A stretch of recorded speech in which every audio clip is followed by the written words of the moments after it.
Hey everybody, welcome back to another Tuesday night chat with a muskrat. This is a special one tonight. One, we are live from the James River, a bucket list trip for both Zach and I. So we're down here chasing the mythical humpback Bluecat, and we haven't had much luck yet. We marked a ton of fish yesterday. We caught some small fish yesterday. We caught some small fish today, but nothing to brag about. But we are hoping for a monster right here live for you guys. And so right now, one of the things that's really tough to get used to down here is working the tides. I didn't realize. Hang on. My phone turned itself on and decided it was going to play some YouTube. It's 8 o'clock. It knows I'm going good on YouTube at 8 o'clock every night. It just turned itself on. But dealing with the tide down here is really, really odd for us. Earlier today we got set up, got the lines all casted out, spot locked, everything's beautiful. And about 30 minutes later, all the lines went slack, the boat started moving around funny, and then the boat turned around and the water started going the other way. So it's a challenge. But before I get going too far, we like to stop to say hello. So we got Ernie Brown hanging out in the house, avid fisherman, Jason Lamb, Cody, 3+1 Outdoors. Cody and Larry are going to be here live with us. They're going to be talking about their kids tournament coming up on July 31st. So, Larry, I sent you the link so you can pop in whenever you want. We'll bring you up and talk a little bit about the kids tournament coming up. Amy Payne's in the house. Chris Yolston is in the house. And we can try to get down here. Stonefly 71, my Ohio brothers, Fins and Fines, Bob is going up. Philip Williams. Woo. There's a lot of chat going on. Brandon Enix from Catfish and Dreams. He's heading up the meet and greet. I know I helped push some of the information along, and some folks thought it was me that put that together, but it was Brandon Enix of Catfish and Dreams. He gets all the credit for that one. So we'll talk a little bit more about that as well. Make sure we get down through here. Fishing with Big Mike. What's going on? Hooked up fishing. Dr. Becky in the house. I believe that's a new channel name. Maurice Case and Georgia Fisherman. Our buddy Skip Stewart.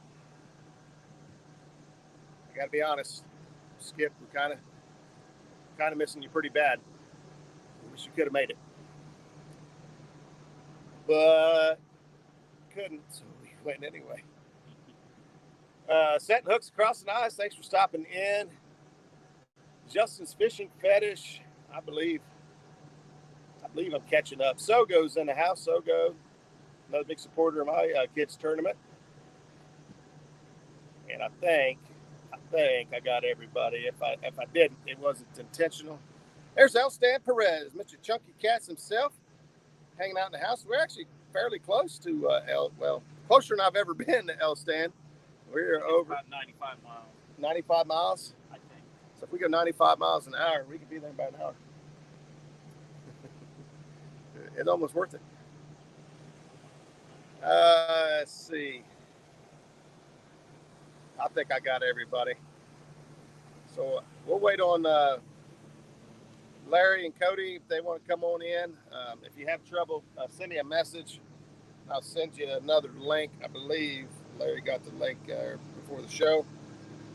I didn't really get a broadcast this out across very many platforms because I was down here, and it's been we stay busy. Where are y'all fishing? We are on the James River. explain what we're doing? Yep, go right ahead. I'm going to get Larry in here. I'm going to explain what we're doing. Right now, the tide is kind of like right at the turn. Here in a little while, the boat will turn 180 degrees and it'll be pointing the other way here in just a few minutes. But right now, there's hardly any current at all, either direction. It's just dead water. So what we've decided to do is we've suspended baits all around the boat. We came through here. We actually did mark some fish that were decent size too. And then we saw some that were small. They were catchable size. So it's a deep hole right here where we're at. It's a hole. There's a little hump on both sides of us, in front and back of the boat. That's probably why it was holding fish a while ago. And we're still marking some fish directly under us. So now once the tide actually starts coming in and the boat turns around, then we'll probably move the boat just a little bit, and we've got some other holes back behind the boat, and we're going to set up on them. We'll just do like we always do, find the fish and throw some baits right in front of them and see what happens. So far, it hasn't worked real good this trip. We have one good takedown last night that was a decent fish that took a rod. We were suspended. It was one of the rods in the front and just took it clear down in the water. 4 eyes deep. And he didn't hang on. That's just good. And Harley, if he's watching. Yeah, Harley. But that's about the biggest part of our action was that one good takedown. We had 2 stands fishing in the boat last night. 2 and 3. Yep. So they helped us a lot, gave us a lot of good information, and there's been several people. Roger can tell you about all the different guys that's been helping us. Just kind of pointing us in the right direction and giving us some good advice, letting us kind of figure out a little bit of it on our own. So that's what we're doing, in hopes of catching something that you could say that's James River catfish. So far, it hadn't happened though. Yeah, Kevin, we're down here on the James River. I got a rod. Oh, hang on, I got a rod hung up.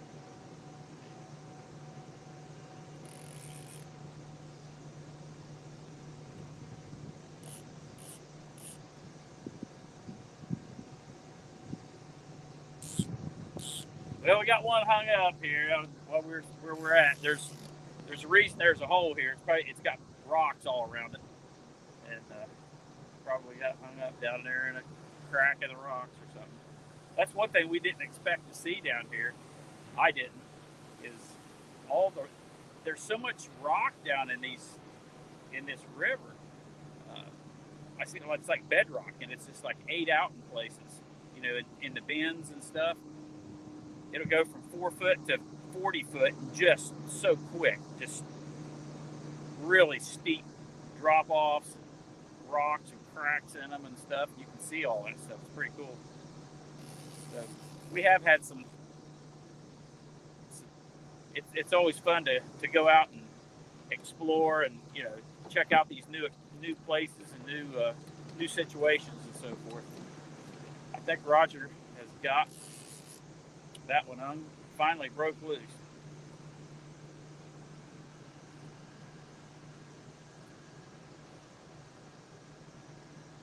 Yeah, he's got all his tackle left on there too. Yay! Oh, that's what you threw it out for, did you? Did you just throw it out before? No, I throw it out. Okay. Small back underneath it, so don't go down like this. Yeah. All right, we'll get Roger back in here. Hopefully, while we're down here, we can hook up with some other local people that we know and get out and have some fun. All right. Sorry about that. J-Dog's in the house. Mike Greenwell's in the house.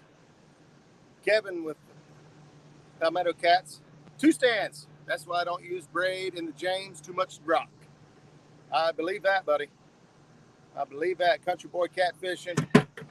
Has Life's in the house. Happy birthday to Has yesterday. Has is on his way to the James River. And Has, if I'm right, you'll be here Friday. and then Saturday, I know we got some fishing and food in the works, but it'll depend on the fishing. If we're still here Saturday, because we also got a tournament. If you guys was over watching Kelly Bullock, he's got a tournament this Saturday on the Ohio River called the Ohio Pool Party, and we have got Larry and Cody, 3+1 Outdoors. Hey guys, sorry about that. I don't know how I had two streams going. I was messing with two phones, so got a little crazy. How you guys doing? Well, you know, I'd seen you when I first came in, and I seen you on the boat and everything. Then it come up your Muskrat emblem there, and I didn't pay attention. Then Cody said, "We're in an ended stream." I said, "Oh, well, okay." Well, I got two phones. I got this phone that I use to do the streaming and stuff off of when I'm out here, and then I got my normal phone. And so I try to go into my normal phone to get the link and stuff to send for you. And when I opened it opened up a second stream. So that's all right. But hey, glad you guys could be here. Yeah, love the view. I'm pumped about you guys doing the kids tournament, and I know that you guys kind of had yours planned. You guys planned yours, didn't even know about mine. We was just both on the same page, and we didn't even know it. That's right. This was actually, far as ours was actually Cody's idea. Was it Cody's idea? Awesome. Yes. Yeah. So, but it's a great idea because anytime we can get our youth involved, we should be getting our youth involved in anything that we love to do in the outdoors. Right.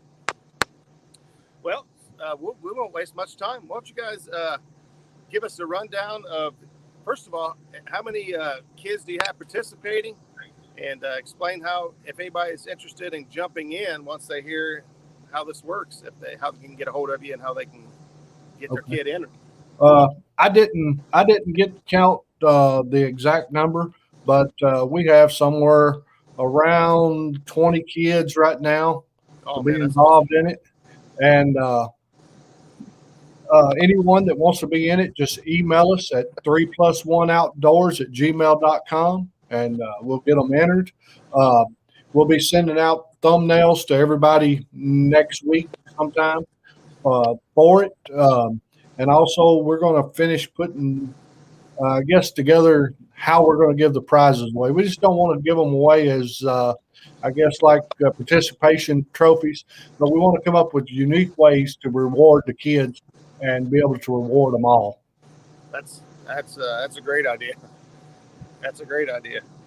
We was very fortunate during mine. We had a lot of support, and we was able to do a lot for the kids. And man, I was very blessed and fortunate to be able to be in that position. But we're the same way. We've been greatly blessed with a lot of people in this community that's reached out and gave to us having this event. That's awesome. So far, I believe to give a quick shout out to the people that did give. I know Sogo's donated multiple things. Becca has asked me a few times what I wanted her to get, and I keep telling her, it's up to her. I'm not gonna tell her exactly what to get, but I know she's gonna sponsor prizes, and I'm sure it'll be something fun. And Fishing Chick has 2 boxes full of tackle, rod and reels, things like that. So those are the 3 that come to mind off the top of my head. I know that others said they would. Uncle Lou also said he would support it. So thank you to all of those people. If you don't mind, I'll give a quick rundown of how the tournament's going to work. Sure. It's turn. So the tournament, if you have a channel, you can stream it on your own channel. This allows it to be where we don't have any cap on how many people. Because, of course, like you seen when Roger did, he had to do it multiple weeks in a row because he had a great turnout, and there's only so many people you can stream yard. And and plus there's the upside of we don't have to. Hosting's a lot harder than people realize. Just sitting there keeping the conversation going for that long of a time. So, yeah. Roger did an amazing job at that. But we've done one before, and me and Mama struggled through hosting. I I didn't think I knew how to run out of words, but I did.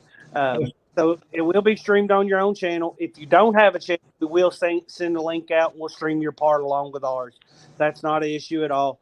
All you have to do is email us at 3plus1outdoors@gmail.com or hit us up on Facebook Messenger, and that's 3plus1outdoors as well.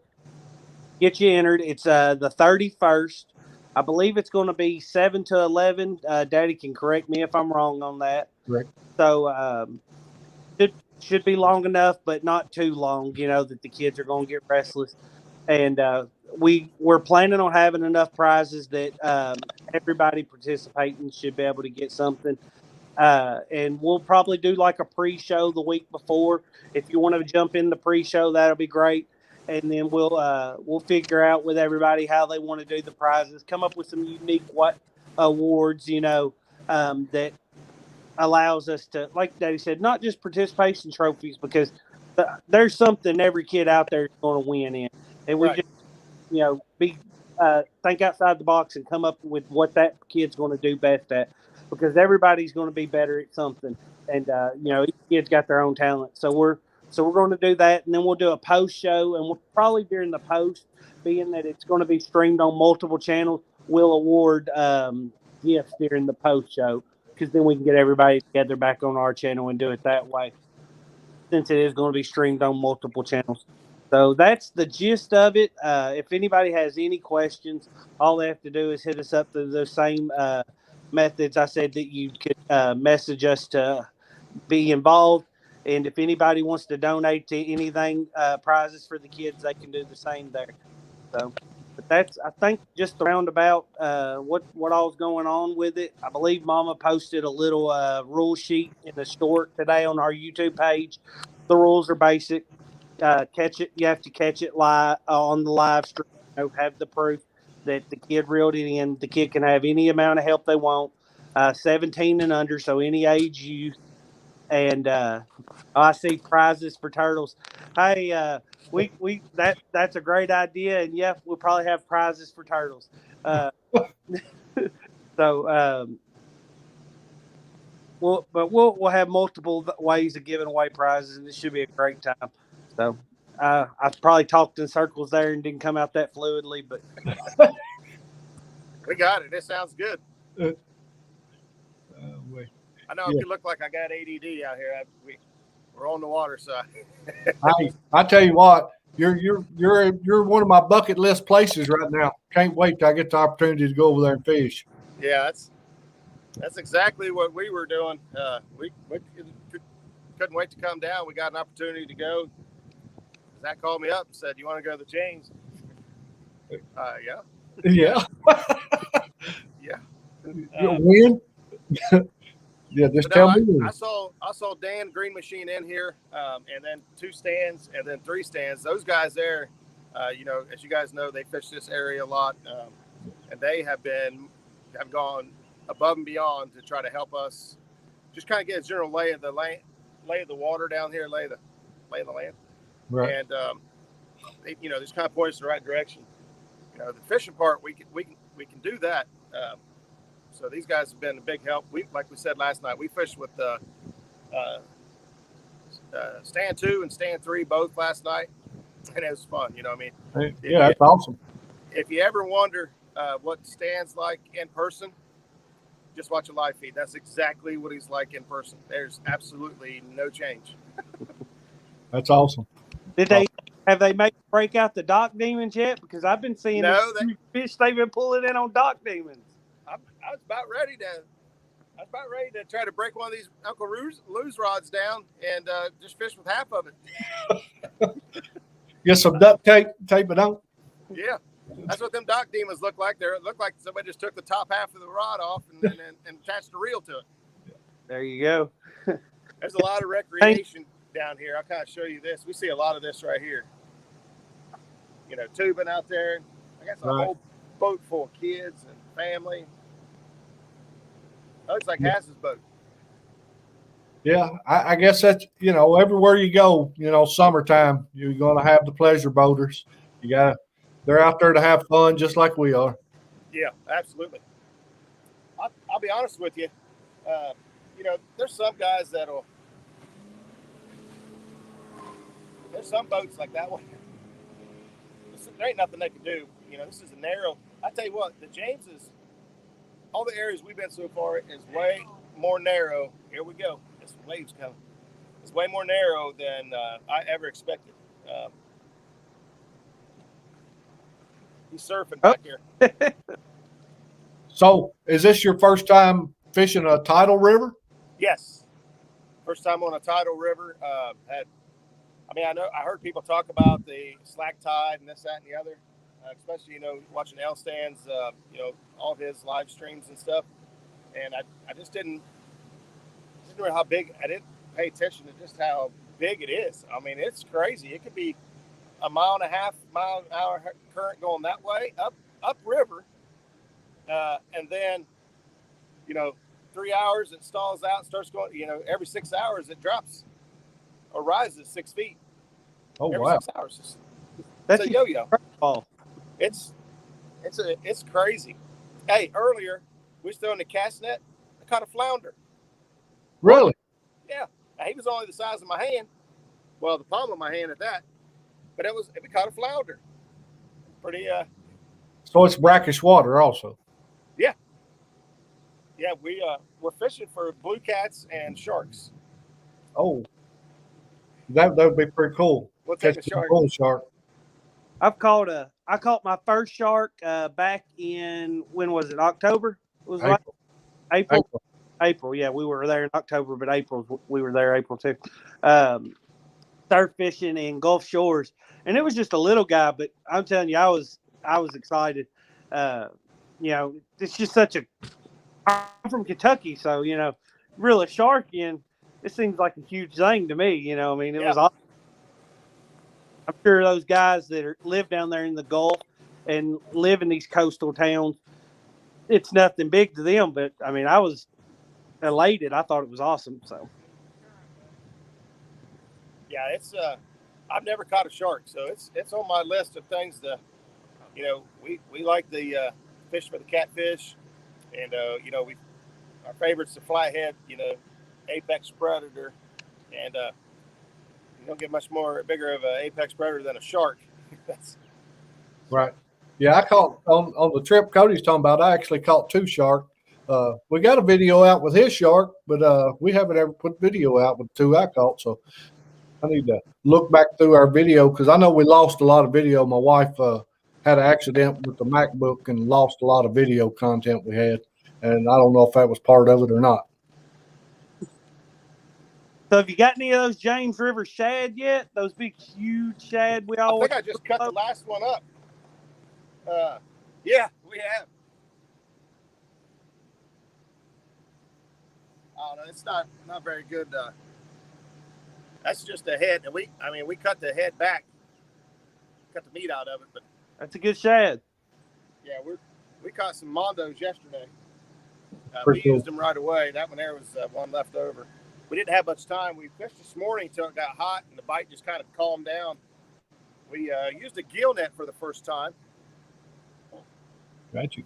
2 stands help you with that, because they can run. 10 catfish. How many? 10 catfish, around 2 pounds. It was not fun. Yeah. I think we caught 7 or 8 blue cats, a channel cat, and a flathead. Oh, wow. And no shad. So, yeah, it's kind of crazy. Yeah. So you were after the shad, and you end up catching catfish that you want the shad to fish for. Yeah. So, right. So when we're after shad, we catch catfish. When we're after catfish, well, we don't catch anything. Yeah. That's pretty cool. Yeah, we're having a good time. Today's the first day, full day. We got in yesterday afternoon. We came straight to the water and got on and took off and fished till about 9, 10 o'clock last night, somewhere around there. And we pulled out and got back out here first thing this morning. And the bait on this river is insane. There's so much bait that it's. Did we lose Cody, or did he take himself out? I don't know. I don't know I'll if leave y'all him there for a heard second, what. and then I'll. I don't know if he lost service or what. He's at his house and How about all the I'm at mine. So birds? Yeah, we're really honestly we're enjoying ourselves a lot just being here. At home, we have some osprey and some eagles. There are so many osprey and eagles down through here that we are having a ball just watching them. Like, oh, they're amazing and fun to watch. You know, yes, we got right up on a nest. They like to build nests on top of these channel markers and buoys and stuff. right.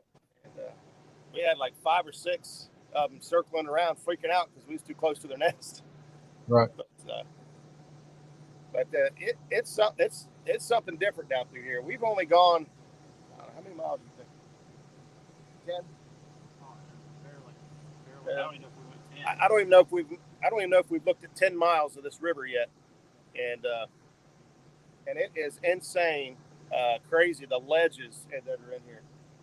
There's spots where we went from 35 feet to 3 feet, like the length of the boat. It's scary. There's some big drop off.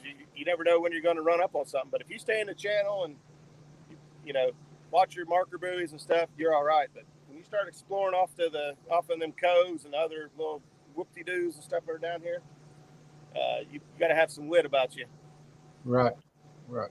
Yeah, I mean, and that's the thing about it. Anytime you go somewhere else, a person has to really be careful. I mean, they don't know the water like they do where they're normally at. I know just back in the spring, we went over to Eufaula, and if it hadn't been for the buoy markers in the channels, we'd have been in trouble because over there, you better stay in those buoys because otherwise you may be in 2 foot of water just that quick. Yeah, we had that issue yesterday. We were in 15 foot of water, and we was kind of getting over to the edge, and we were just putting along we was looking for bait. We started casting that yesterday, and next thing you know, we hit something. There's a big rock. We look over and we're not that close to the bank, but it actually on GPS, it actually had the rock named and a citation or a icon for it. It's a giant rock out in 15, 20 foot of water that just sticks out. Right. I would say it's especially different with the tidal, because I'd be lost on that part, up and down, up and down. Rocks would be even more dangerous. Let's see. I missed that part. I was trying to bring up your banner there that has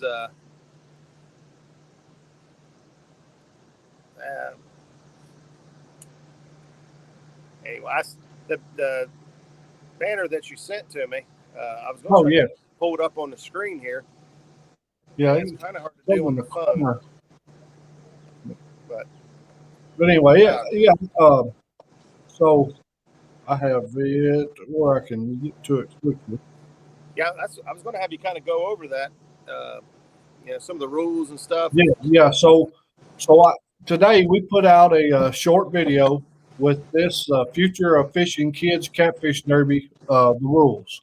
And the rules are pretty much the Derby is open to boys and girls 17 years old and under. There must be video or photo proof that the child reeled the fish in by him or herself. There must be video proof of the fish being weighed or any weight. Also, all catfish must be caught in lake, streams, pond, or river, fresh water. And children must register to participate and then have fun doing it. And how to get registered is email us at 3plus1outdoors@gmail.com and we'll get you registered. You can also reach out to us if you want to on Facebook Messenger, also on 3plus1 Outdoors. either way is fine, and we'll get back with you and get you registered. Like I said, we have several kids in it already, but we have plenty of room for plenty more. Yeah, the way you guys are doing it, you kind of unlimited how many kids you can have on. It's a really cool way to do it. Whereas the way I did it, brought everybody on one screen, I was limited to 9 spots. You can only get 10 windows open on StreamYard. Right. And one being yourself, you got 9. That's it. Yeah. Yeah, the main thing is, just like this because same reason you had yours. We just want to get our youth involved. If we don't get our youth involved, our sport dies. Not only that, our fisheries die. We've got to get them involved and teach them good ethics, and so we have these fisheries and to continue for years to come. Yep, you're absolutely right. I agree 100%. Go ahead. Go ahead. I just want to say, and our kids have so much today. They sit on a game or a computer. We need to get our kids in the outdoors doing things. Get them up on their feet and get them doing things. I believe I'm 100% behind that. We don't at our house. We don't own a single game system of any kind. Kids come over. We're outside playing basketball. We're fishing. We're doing something. We're going somewhere. We're not at home. Right. A couple questions here, real quick. One, Rob asked if that was a low head dam behind you. It's not. It's part of a power plant. It doesn't have a warm water discharge here. There actually is a warm water discharge on downriver, but this isn't one. It just so happens this is a sharp bend in the river, and like Zach was saying, it has some deep holes in it. And we're sitting in 50 foot of water right now and marking fish. I'm watching fish go by the whole time I've been on here. Zach actually just had he's actually had 2 big takedowns while we've been live, and neither one of them hooked up. We're getting short bites. The one was in the water. So the other thing is hooked. Get hooked is FinSeeker TV. So FinSeeker has he talked to me earlier today. There we go. And he has started a new channel.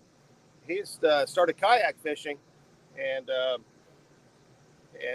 so he wanted to branch off a little bit and have a separate channel about his kayaking adventures and things like that.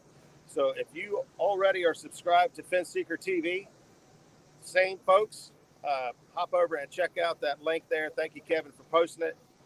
That's the new link for Hookseeker TV. So, which is Jeremy and Braden with Dinks Outdoors. Yeah, they fish right here in my home waters.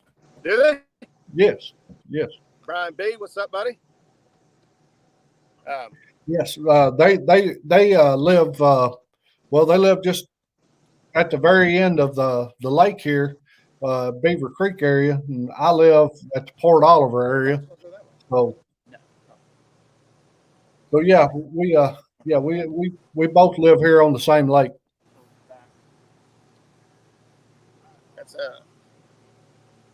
That's good. Networking and fishing with folks, especially like we have as many people as what we have. So I commented on Lyle hit 5,000 subscribers on Catfish Weekly. And, that's awesome.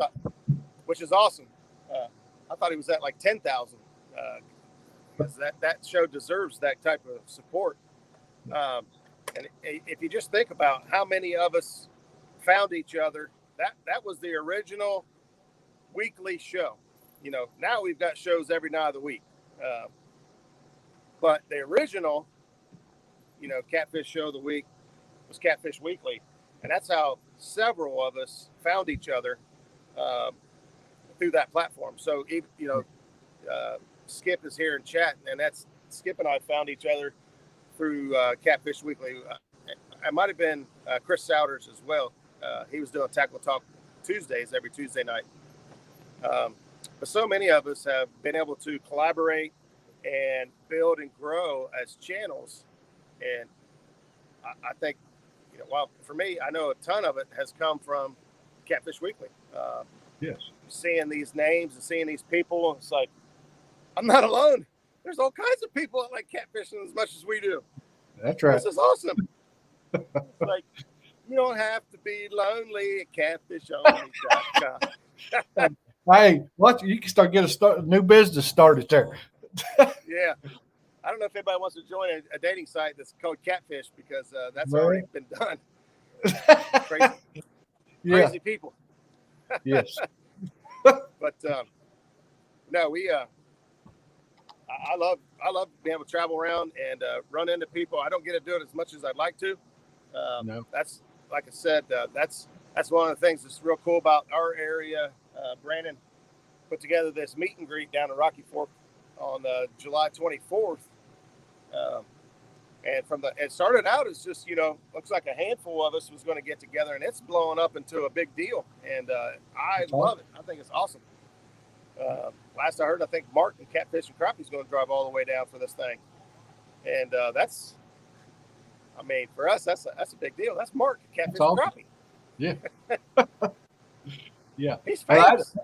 That weekend, we're going to go over with trophy seekers. We're going to go down fish Tennessee River with trophy seekers, 23rd and 24th. And it's just like you said, networking. So 23rd and 24th of July, we're going to get to go down fish Tennessee River with trophy seekers. And then in August, Daryl with trophy seekers. Oh, Daryl, I got you. Yes. And then, and actually in August, I think it's 19th and 20th, we're going to be over on Santee Cooper fishing. No kidding. So, yes. That's awesome. That is good stuff. I anytime we can, you know, get together and hang out with people and just talk. I'm sitting there thinking we made this thing for like somebody just asked, where's this at? We're meeting at Rocky Fork Lake in Ohio, which is like southwestern Ohio. If you guys are familiar with that. Yeah, this is supposed to start like 5 o'clock. You know, we're doing like a carry-in with some food. And now it's like, I don't think 5 o'clock's early enough. We're going to need a lot more time, because I could talk 10, 12 hours by myself. That's not letting anybody else talk at all. There you go. Well, that's another thing. You know, I've had Mike Greenwell on our show, and anyway, he sent me a link to I was talking about I would like to fish a tournament sometime, so he sent me a link to a benefit tournament they're going to have up on the Ohio River, and so we're going to try to go up and fish it too in August. I think it's in August. Yes, around August 14th. So I just wanted to experience fishing a tournament, and plus get to go up and fish the Ohio River. Yeah, down that way. Down Mike's way, the high river's a lot more desirable. You know, up our way, man, look how bad my sunglasses are. You got the raccoon eyes. I just keep squinting. You guys can't tell. But the sun's going down. Shoot, I forgot what I was saying.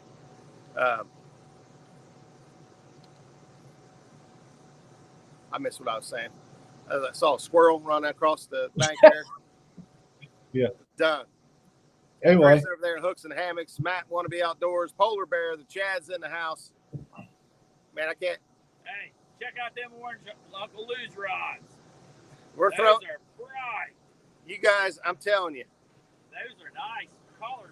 You guys have probably heard everyone else say the exact same thing.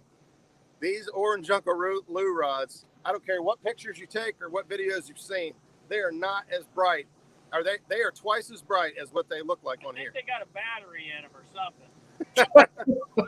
It's very cool. And my goal on this trip is to stress one out. Now, I know that Lee, those guys have had these rods. They've been testing these rods for a long time. And I know those guys have hooked monster spoonbill with them, like 80, 90-pound spoonbills, and caught them with these rods. So I know what they're capable of, but I just want to be the one to do it. Yes. I want to test them. I want to put them through the paces and see what they're made of. And but I can tell you this: the quality is really good. The brightness is really good. The aluminum reel seat I like. It's got the Eva foam with like the Kung Fu grip at the top. The handles are longer than like my Big Cat Fever rods. I love Big Cat Fever rods, but man, they really could have made the handle just a little bit longer. It's once you start using a rod with a long handle, you miss it. When you go to these rods, you're like, man, I need another 6 inches here to put my hand so I can get this thing, cranked out there. So, yeah, there you go. Uncle Lou's rod is awesome. Kevin's glow video, it's much brighter in person. You're 100% right. I didn't get to watch all that video yet. I saw it came out and I started to watch it, but I haven't been able to do anything. What am I doing? Well, I was trying to get that stuff. I seen my buddy Tommy Long join in chat, Minnow Dunkers. Tommy, I think Trevor tried to call me a couple times today, and every time he's called me, it was like he was either running full blast or he called me earlier, and we got scorched by the sun. We went to the hotel and lay down and took a nap. Cody sent me a message, said he got it working out. Cody, if you want back in, the same link I sent you will bring you back in. If I see you pop up down there, I'll bring you in. If you guys still want to hang out with us. Hey, another exciting thing, you're talking about the Ohio River, and you fish the Ohio River. So I've been talking to our fish biologist here in Kentucky, trying to get to talk to the ones that are over the catfish in particular, because here in Kentucky, what I come to find out is they have biologists with different teams for each species of fish. So one of the guys actually called me back today, and that's his area is the Ohio River in Kentucky. Oh yeah. And he said he's familiar with, of course, other lakes and stuff throughout Kentucky. I'm going to call him tomorrow, and I'm probably going to get to do an interview with him on catfish and what they're doing on the Ohio River and different things to help the catfish population grow. That's awesome. Yeah, we need all the help we can get. Yeah. So what you guys are seeing back there is the tide had gone from completely slack when we started the show. So we were suspending baits directly under the boat, and now we've got current going downriver, taking the natural course it should be taken as the tide's going out. It's pulling the water downriver. So now we're fan casting all of our baits out to, obviously put a bigger spread out. I saw the question earlier, what we're using for bait. We're using everything we can get our hands on. We've got chicken, which, believe it or not, chicken has probably been the number one bait so far. It has got hammered and caught fish. We do have big gizzard shad. We have some small threadfin shad that we were getting hit on earlier, and it was small channel cats. I don't think the bait hit the bottom before they nailed it. Matter of fact, earlier I had shad on earlier, and I was suspending baits. We were suspend drifting, and I went to drop it all the way down. I was thumbing it real slow so it didn't spin on the way down, and I didn't get it down. I felt a thump. I was like, what was that? I felt it hit the bottom. I went to crank up on a couple turns. It didn't make it to the bottom. It hooked up, caught a blue cat before it ever made it to the bottom. That's pretty awesome. Hang on, Yeah. I think somebody say something. Oh, you've been wearing goggles? Yeah. Yeah, Roger's definitely got the raccoon eyes right now. Yeah, it's only going to get worse. I'd like to say that it's going to get better, but it is not. It is. Well, I hope while you guys are there, you get to experience one of them 70, 80-pound blues on the James River. Yeah, we're no stranger to putting in time. We put our time in on the Ohio all the time, and being down here would be no different. We're gonna fish different areas. We're gonna try different techniques. There are a ton of fish on the bottom of this river. The bait going by right now. We've got bait. We've got clouds of bait. I might be able to show y'all. As soon as the tide changed, it went from a blank screen to this on the side imaging. There's clouds of bait fish going by. Oh, wow.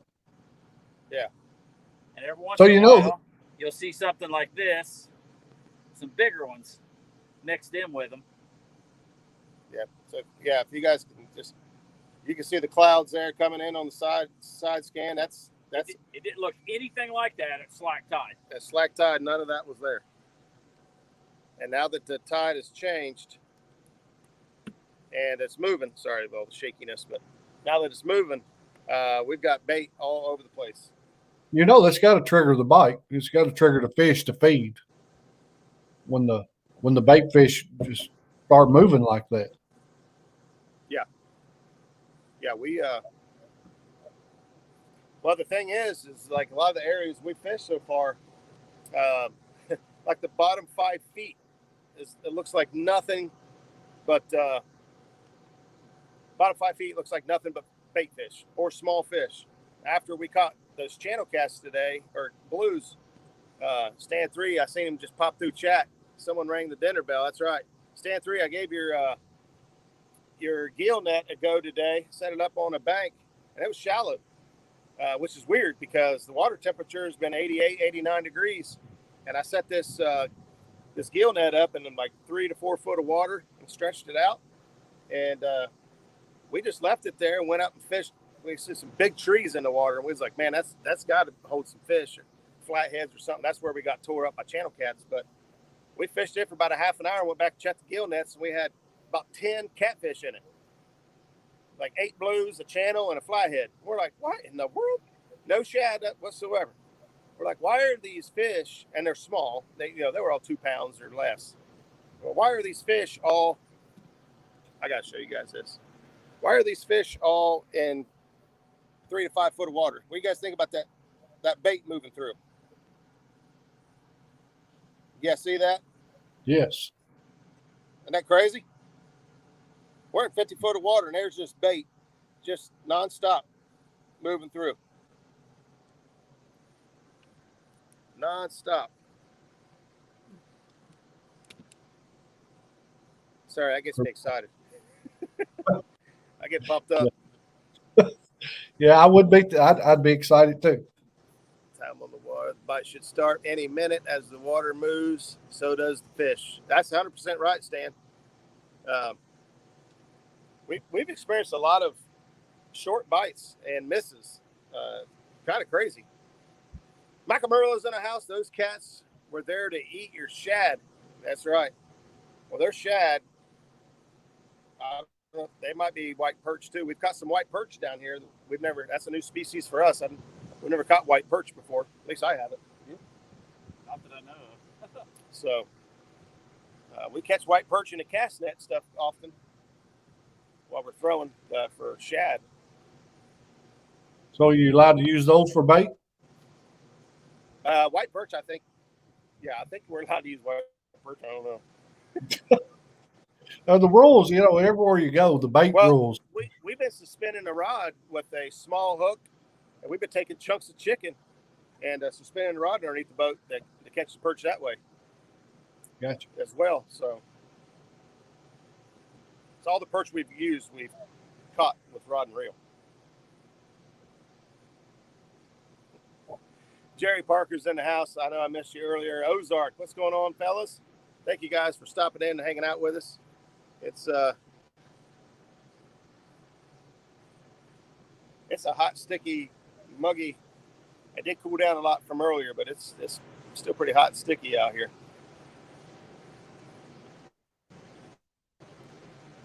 So, so I think we lost Cody altogether. yeah, I think Cody's gone. He I don't know. He was coming out here, and anyway, he's been working on a car today. He's him and his brother, for whatever reason, are building 2 race cars for the county fair, and they've been working on cars today. So it made him late about getting out here, so he just stayed at home. I got you. Yeah, the mama's says on Santee, white perch is the bait. Their mama's not very happy about them building these cars. So that's weird. Is that because you did that down there? I think so. I don't know what I've done there. Brandon says they've had torrential rain in Ohio today. Well, you can hang on to it. I don't know if it's going to make it over here or not.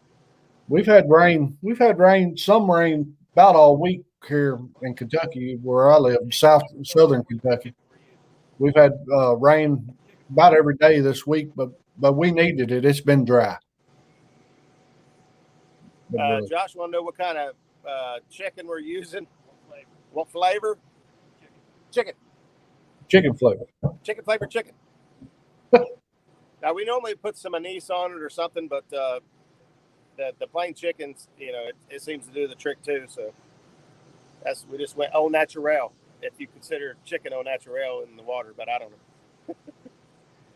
That's a whole nother show. So we did that. We done an experiment on that. We took some sponges, made some real strong concentrate Jello up and Kool-Aid, soaked the sponges overnight, then tried to catch fish on them and never got a bite. So I don't really feel like the Kool-Aid or the chicken or the Jello, either one, is the reason they bite the chicken. It's just because of the chicken. Yeah, there's a lot of enzymes and proteins, and there's Amino acids. Yep, amino acids. There's all that stuff in that meat that Yeah, and then, it's time you should eat that. Yeah. We've got flatheads on it. I caught a giant crappie on chicken. Really? Every species of catfish on them. 42-pound flathead. Yeah, caught a 42-pound flathead a couple weeks ago on chicken. Hooked in the mouth. He ate it. Right. But that's pretty cool there. I mean, I've caught lots of blues and channels on it. I've never caught a flathead on chicken, but to catch a 42-pound flathead on chicken, that's pretty. I never thought the flathead would bite the chicken like it. The first time it happened, I thought it was a fluke. It's not the first flatheads we've caught. We've caught several flatheads on chicken, either on the Ohio River. I know Zach's caught several flatheads and blues both on the Ohio River with just chicken, and we've caught a good handful at least to tell us that it can be done. Green Machine Outdoors, Muskrat. Any plans for the morning? Stan and I are headed out around 1 to 2 a.m. 1 to 2 a.m. Later. Do we have any plans? I don't know. Are we stay out that late or 1 to 2 a.m. Sounds like you're gonna be up all night. We was talking about this earlier. I said, you know what? We ought to fish from like 7 or 8 o'clock at night to like 10 in the morning, and then just sleep from like 11 to 6. There you go. And just because like it's so hot right through then. Yeah. SoGo. Oops. Yeah. SoGo. We are using Walmart chicken. Yes, I saw the question. We don't always do that, but we are today. Tyson or Purdue. They don't. Hey, these catfish don't care. They just know it's chicken. They don't care. The Green Machine said that's the perfect plan. Sleep all day, fish all night. There you go. Be a night owl. What's that? I said, be a night owl. Yeah, that's when the activity, in the morning, it seems like by 10, 11 o'clock, things go stale. Right. I've heard from I talked to Adam Cook too. He kind of said the same thing. He said, hey, when it's this hot during the day, you're better off fishing at night. The thing is, when you don't know this area and you don't know, you can't really go explore, go try anything new because it's dark and you don't know the area. And so it's kind of hard to just take off upriver and not have any idea where you're going or what you're doing. Right. We did a lot of drifting today. We drifted long ways. A few miles we ended up drifting today. And, we picked up a few fish, but, not what we're looking for. Right.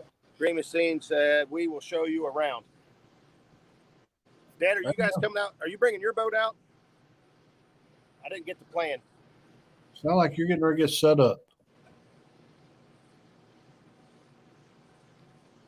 What's that? So it sounds like you're getting ready to get set up. Dan's going to set you right up. He already has, man.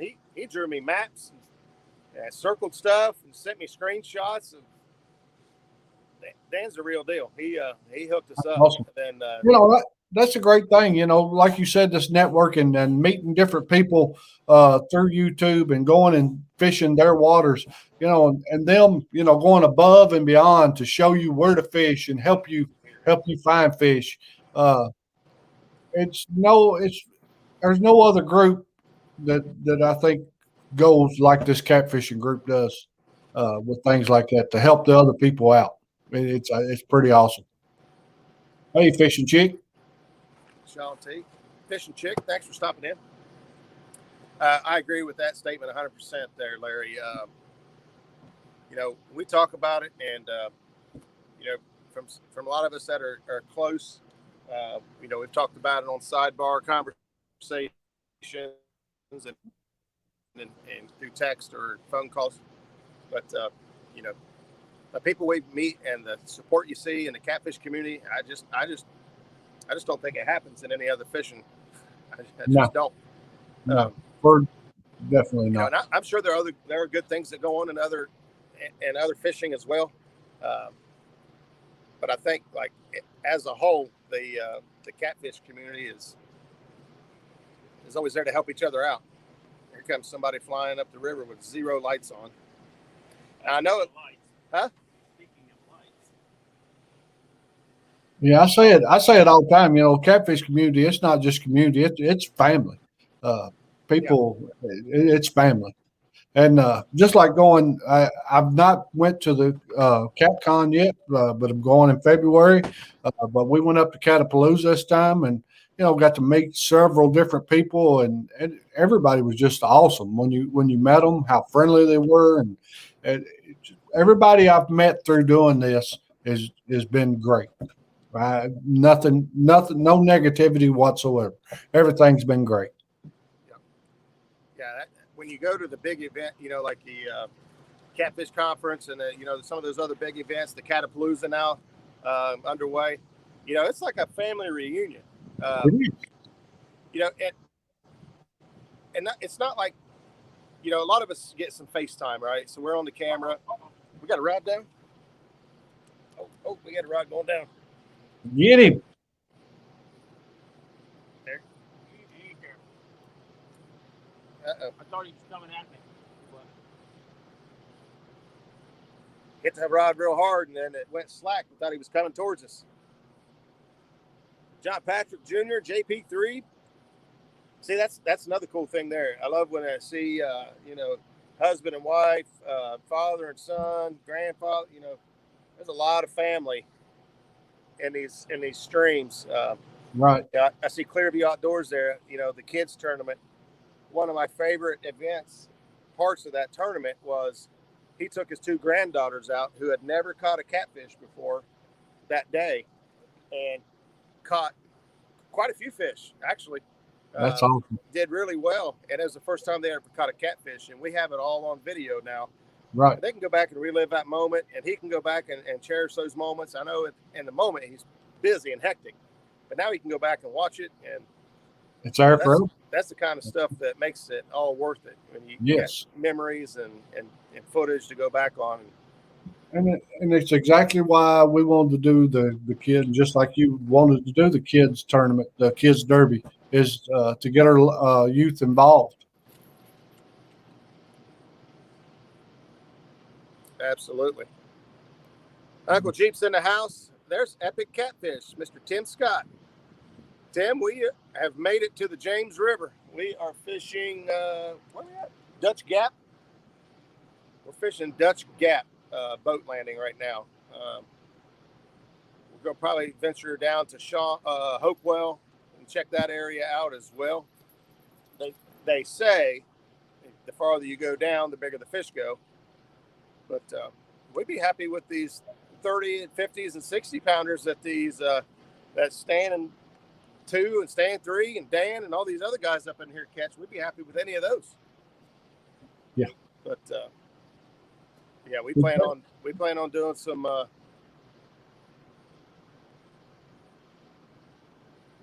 had a rod over here acting funny. Getting hit right here, Zach. Down rod, yeah. Something tapping on it. Now we've had a lot of short bites and a lot of little fish. yeah, I think it's a lot of little fish. We're using medium-sized baits. We're not using donkey baits of any, by any means. But we started getting all these short hits and takedowns. So we downsized the bait a little bit and say, hey, you're gonna eat this. You're gonna get some hook with it. And Fishing Chick said, Roger and Larry, you both had great youth fishing tournaments. Yeah, I agree. I think what Carrie, Cody, and Larry, I didn't mean to say Larry. I think what you guys are doing for these kids is awesome. I really can't wait to check it out. If everything still goes as planned, I was trying to get my nephew in it, but he can't go. They have a family trip planned to a water park resort or something that weekend. They're not able to go. And I got invited up to Lake Erie to do some walleye fishing. Oh, it's going to be awesome. So I am going to take that trip. I believe it's July 31st and August 1st. I think we're going to go up on the 31st. We might go up and fish Sandusky Bay on the 31st, get some catfishing in, and then go up the 1st, just try to get some walleye. That sounds like a fun trip there. Big channel cats and walleye. That'd be a pretty cool trip. Yeah, I'm not sure how they're fishing for walleye this time of year. Normally, we go up July. We're usually fishing around Dunkirk, New York. And it's like the walleye, they kind of start out down here, shallow in the, Lake Erie, Sandusky and on down. Then they move on up to the deep water. And, we were trolling for walleye around 60 to 80 foot of water and, clear up to 115, 120 foot of water. What we were trolling for. Yeah, I got the opportunity to do that up in Michigan a couple of times, and it was a lot of fun. Yeah, it says we're going to be trolling. Trolling's fun. The only bad thing about trolling is, unless you get a real big one, it's like reeling in a shoe. You're trolling it like two and a quarter, and when it hooks up, unless you got a real good one, you look at your line counter and it says 575 feet. You're like, holy crap! You're cranking and cranking until you get that thing on top of the water, start skiing it. You're cranking a good long ways. Yeah, I've done that. We've done that also for the salmon, for the king and the coho salmon up on Lake Michigan. Oh, got a rod going down. Oh. Zach here in the crouching tiger hidden dragon pose. We need to get our lights on so you guys can see it, but you can still see that rod right there. He's looking at. The rod on you guys' left-hand side just got smacked hard.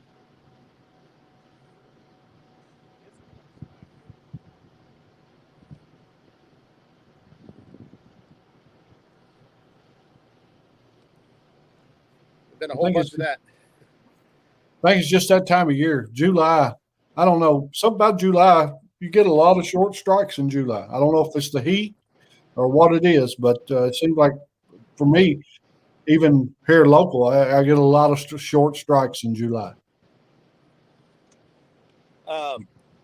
Tim, we haven't seen the 80 foot of water. I know about where it is. On Navy Onyx, it kind of gave it away to us. And down below Hopewell. Yeah, down below Hopewell. Stand 3 also kind of drew it out for us and pointed us in the right direction. So we just haven't made it down that far yet.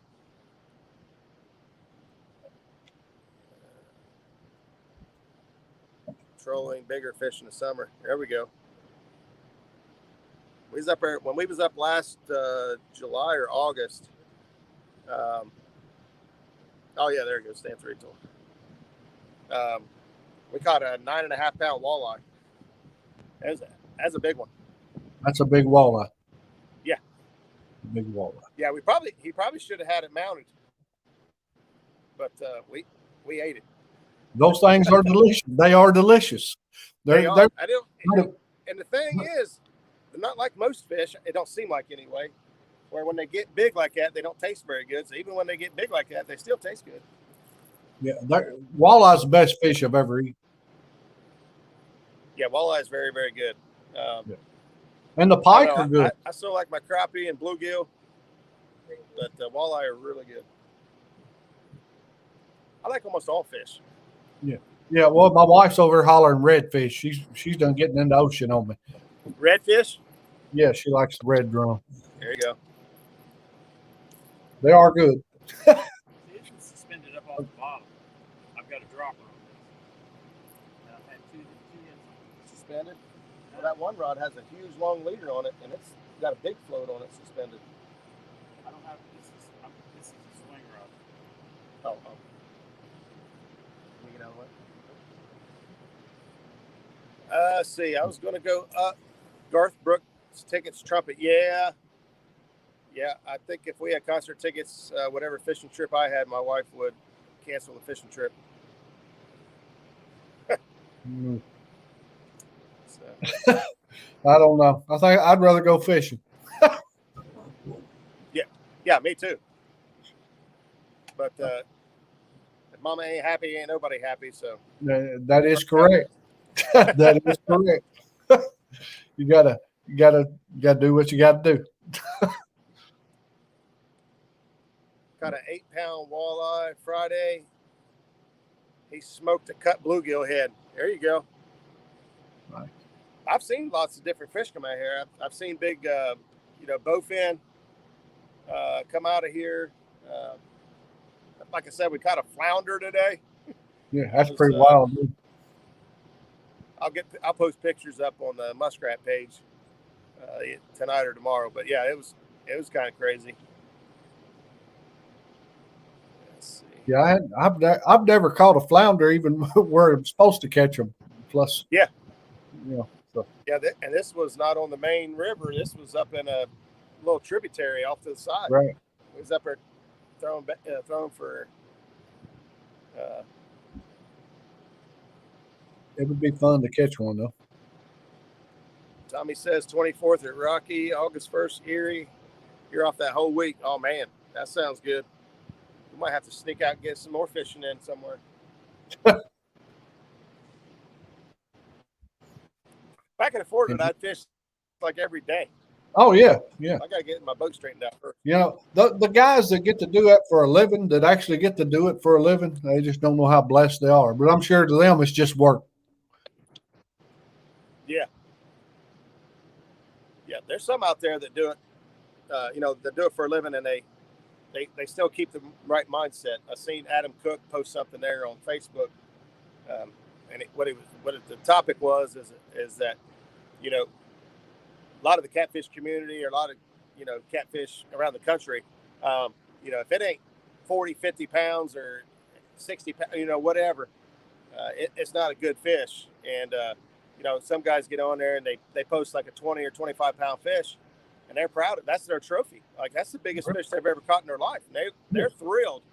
And guys are like, oh, that ain't nothing. You should, let them have that. That's how we keep the sport alive, is we keep people passionate about catfish.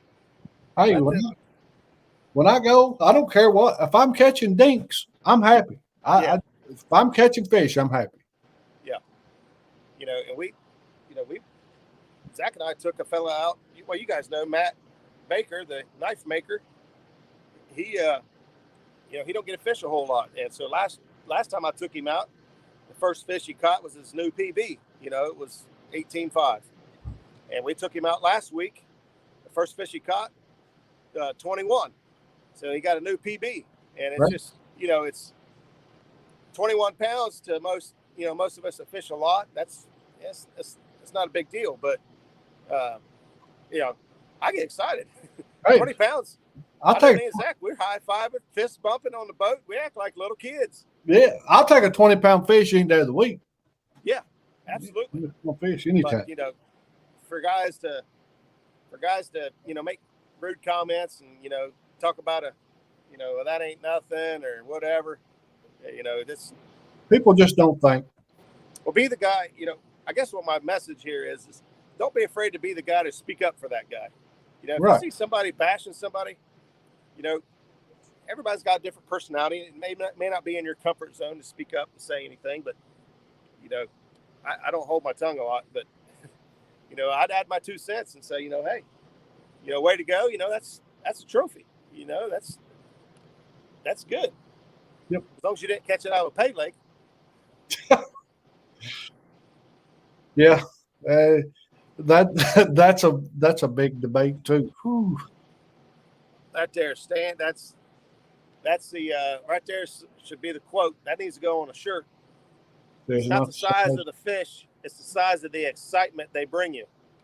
That's right. That's absolutely right. Good. That's a good saying right there, Stan. Yeah, I love the way he put that. That's how we should all think. I think that you know, there's times when we get kind of wrapped up too. You know, especially down here, we're like, "What a giant!" And, we did. Now we would settle for a 20. 20 pounds would be fantastic right now. Yeah. Well, I mean, we all want to catch the biggest, the best. That's our dream. But in reality, I'm happy if I go out and I catch a 20-pound fish. If I go out and catch a 10-pound fish. So one of our most memorable days on the boat is a day of dinks. And we caught 37 fish between Zach and I. And the biggest fish of the day was like 21 pounds. And it's one of our favorite fishing trips, at least mine, one of my favorite fishing trips to date. And there wasn't a fish over 20 pounds. But it was just chaotic. It was so much fun. You know, it's nonstop action. Had a blast. What's not to love about nonstop action? Yeah, that's, you know, you're 100% right. You know, you catching fish, enjoy it.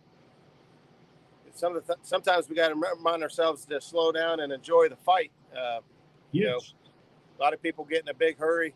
A lot of people lose their fish because they get in a big hurry. You know, you get real excited, you get the fish next to the boat, and we all know that that's where you lose your fish. You know, if you're using mono, you have no stretch left in your line at that point. You know, your line, there's not enough line out there to give. And unfortunately, a lot of people tighten their drag as the fish comes to the boat. And in my experience, I would rather loosen my drag a little bit. And when that fish sees the boat and it takes that dive, they're going to do it. Right. Be prepared and let him run it out and bring him back. You crank down that drag, he'll pop you off a lot of times. Yes. That's true. That's pretty good advice right there. I didn't make that up. I got that somewhere. Aaron Brian B says, I want a big fish all the time, but I'll settle for 20 dinks any day. There you go. Yes, sir. I tell you what, the best excitement the other night, Brian B and his partner caught, I don't remember what the fish weighed now. I think it was like 49 pounds while we were doing the Iron Cat. The excitement Brian B had, anytime someone can have that kind of excitement, I don't care what size the fish is, it's worth it. His excitement made my night. Yeah, that's a very good feature to have to be a YouTuber and content creator, is to show that passion and excitement. Some of my favorite channels, and actually Zach just introduced me to a new channel. You know, we were watching videos on James River for like a week. We just typing in James River on YouTube as we pulling up everybody that we could. You know, we just wanted to get as much data as we could in our heads. And there was a channel called 50/50 Fishing, and the guys from West Virginia, and there's a couple guys he fishes with, Joe Granada, Mark Dietrich, and I can't remember the guy's name who actually runs the channel. He's got 13,000 subscribers. He's kind of a big deal. Their language is a little colorful at times. He gets excited, but you know, these guys, their passion is crazy. Right. I mean, they are, you know, they're, like I said, they get excited, but they're out on the James River, and it's like they got their Carhartts on and all the cold weather gear and stuff, and they're out at 2 o'clock, 3 o'clock in the morning. Yeah. They've got it just as bad as we do. Yeah. We need some lights. Yeah. Justin says he watches 50/50. They do a lot of other species of fishing on the channel. They had a. I'm going to get rid of these down rods in the front. Okay. And drop this thing down. Okay. They had a. They just had a. Oh, what would you call it? It's not a folder. I can't remember YouTube lingo right now. They had a playlist that was James River catfish. So I went straight to that. But they got a lot of other content of other species of fish. But Mark, welcome. Thanks for stopping in. We still got 34 people in here, hoping one of these rods bends over and touches the water. That's what I keep sitting here just waiting for, is one of the rods to go down to see that big fish. Well, we're getting ready to add light to the situation. We've got a big painter's pole, and Zach has mounted a couple Craftsman LED lights on it, and he shoots that pole way up in the air to keep these bugs off of us and shines down on us. So we're about to get some light here in a minute. And but by doing so, because we got a Bimini top on here, we dropped the Bimini top because it'll put a big shadow in it. Roger got the raccoon eyes rolling strong as it gets darker.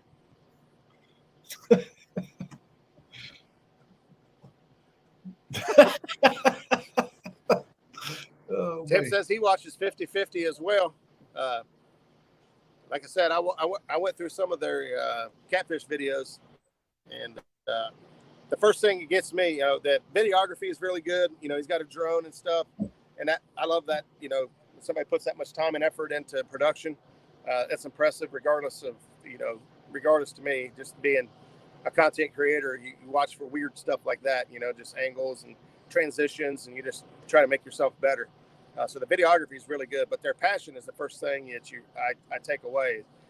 Their skill and ability to catch big fish is there, but their passion for doing it is unreal. Man, they're hooting and hollering and carrying on in the boat. Language is a little off at times, but that don't bother me. But it's real, and like you said, that excitement's what you want to see. Yeah, it's not just because they try to sound cool or be foul mouthed. They are pumped. Holy crap, whatever just rolls off the tongue. All right. July on the James is about patience with big baits in the right spots at night. Trust me, I know. Big baits in the right spots. We don't know what the right spots are yet. We're winging it. There's light. Let there be light. I just thought of something. Yeah. Well, I got Dan Green Machine pointing us in the right direction. So that boy catches fish. If you guys don't know, I'm sure most of you have already subscribed to Dan over at Green Machines. But I go through and I've got so many people I've subscribed to. I get caught up at times. Language is terrible in the epic catfish boat. Yeah, I can imagine. There we go.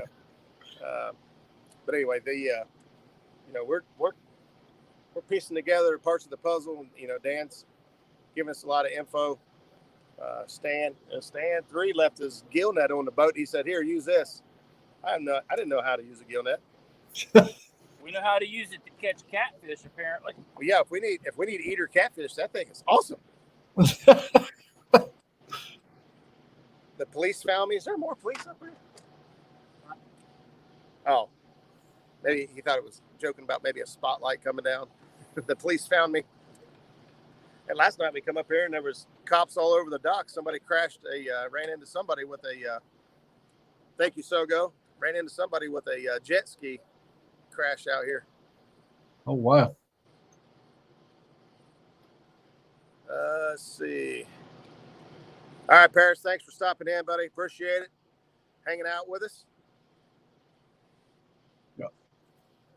let's see. It's out of here. I want to have extra transitions. Mine are tined even inside. I'm not sure what that means. You need me to give you a hand? So don't come down fast.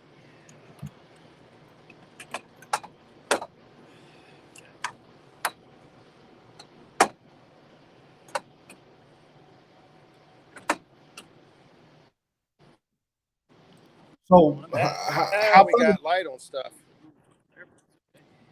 Huh? So how fast is the current where you guys are at? It's picking up speed. Hang on, we'll look at the trolling motor, see what we're running on. Oh, wow. 3.5. So 3. We'll say 3 average. So probably a mile an hour. Yeah, it's gone from 0 to 1 mile an hour so far. Thereabout. That's a guess. Yeah, guessing. Oh, we're just looking at the spot lock and seeing what it's take to hold it still.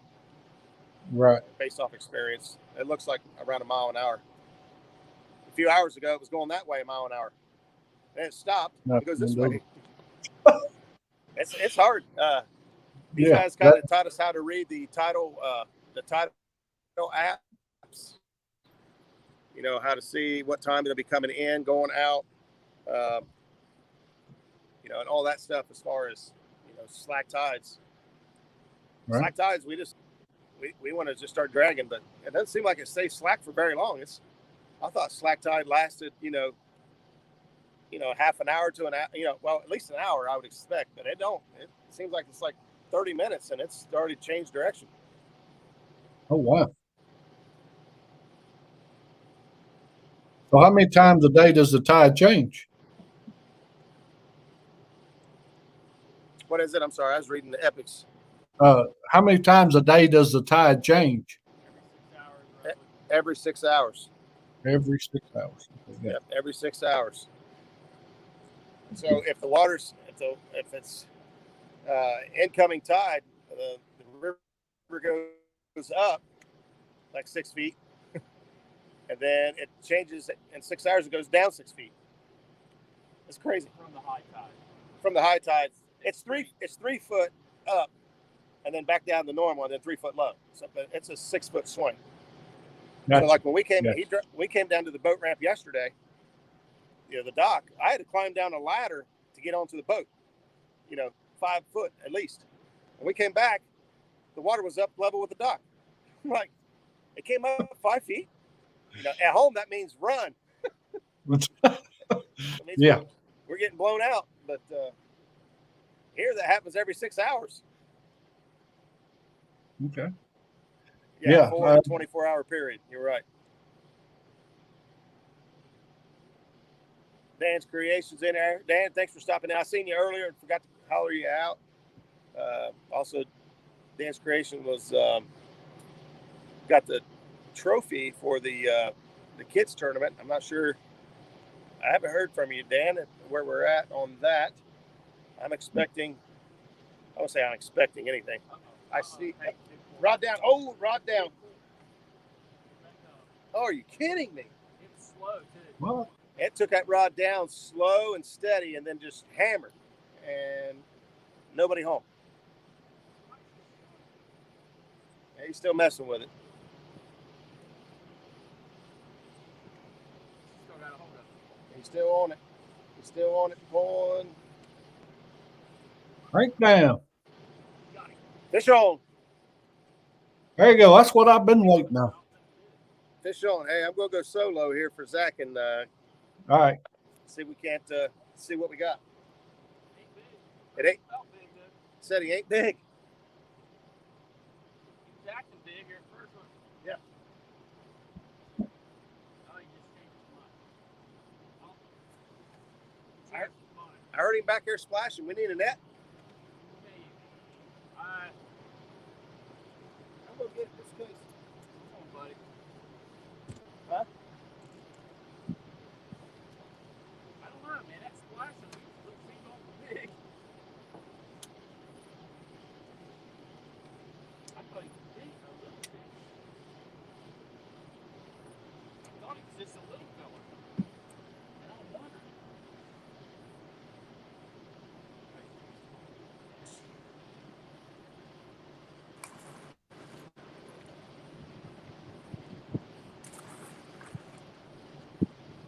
He ain't big.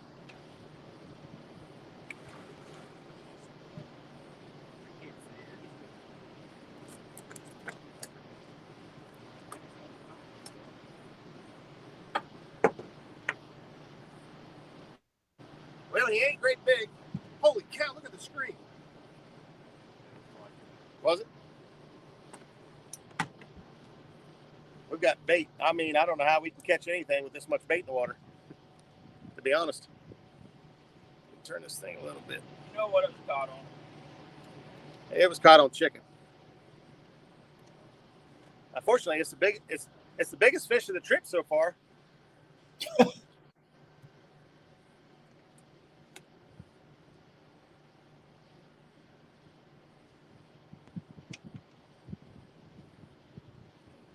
There you go. There you go. I'm gonna take a picture. He ain't got no humpback or nothing. This is not the typical. Well, he's got the big lips. Look at it. They got big fat upper lip. Yeah. Soft. A lot of these, we've caught some of these blues down here that they're not shaped the same. They look like they got a big humpback on them.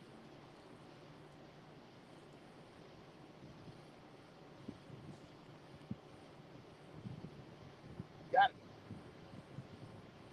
All right. Well, we caught a fish on live stream. That's always a plus. He does have fat lips. Yeah. I mean, look here. I'm glad to get to see a rod go down. Puffy. Yeah. Real puffy lips. He's got real big fat lips on him. Like he might be a big boy one day. Some of them we've caught have looked like, you know, the big humpback looking blues that you see come out of the James River. They're not the same. Oh, is there a different breeds? Yeah. Is there different breeds of the blue cats? What's that? I'm sorry. Is there different breeds of the blue cats? I don't know. I hear that there's different genetics on the blue cats down here, over here, wherever you're from.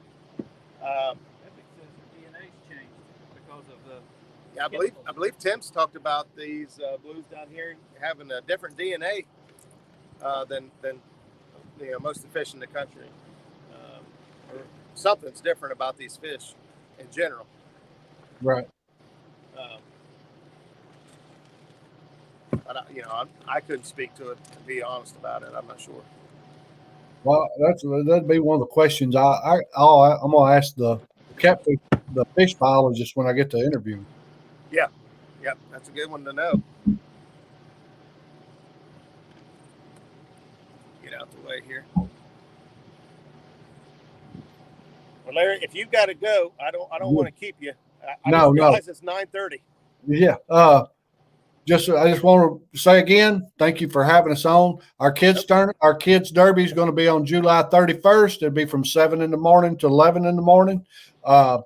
Anyone that's interested in any part of it, just email us at 3plus1outdoors@gmail.com, or you can just send us a message on Facebook Messenger on 3plus1 Outdoors also.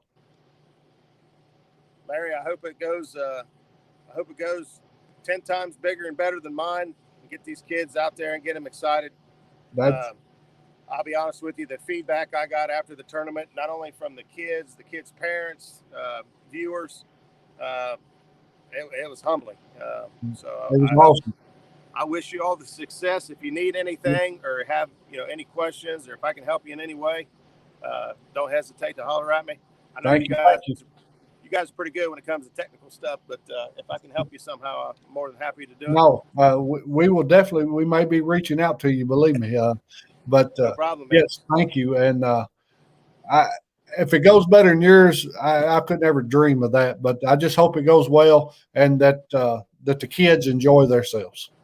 Yeah, that's what it's all about. Get the kids out. Thank you, Larry, for for coming in, hanging out with us. Thank you. Thank you for having me. Cody, if you're still watching, thanks for being here for part of it. He's like, man, I can't talk as long as Roger can. I got to get out of here. I can't get a word in anyways. He won't stop talking.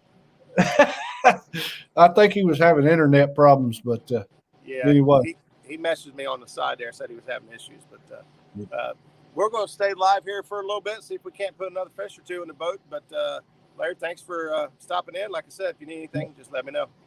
All right. Thank you, Roger. Y'all have a great night and have a great trip. Thank you, buddy. I appreciate it. Yep. All right. We're going to hang out for a little bit. Here's Uncle Lou. Hey, Uncle Lou. I'm out here to see if I can't put one of these rods of yours to the extreme test.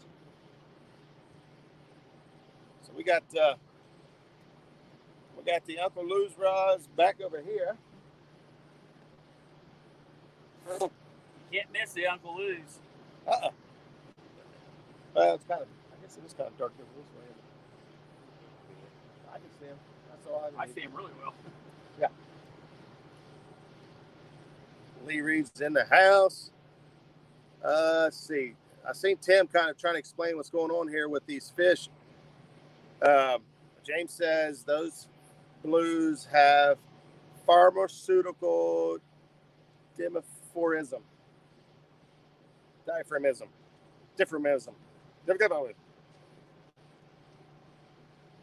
don't know. Meaning they dump drugs in the river, or probably hormones, and they absorb them, and it changed their DNA. That would be my guess. Skip said, "Can you say that in English?" I say it's a guess. It's because Tim Scott told us that. Yeah, pretty much. Water plant at Richmond doesn't filter estrogen and has changed the gender of 80% of the Bluecats to female and male sex organs. What? Is that why they're so picky? I even said estrogen, didn't I? You did. Yeah, but I wasn't sure. That's crazy talk. So there you have it. We have. So if we eat the catfish out of here, you think that'll do it to us too? We have transgender catfish,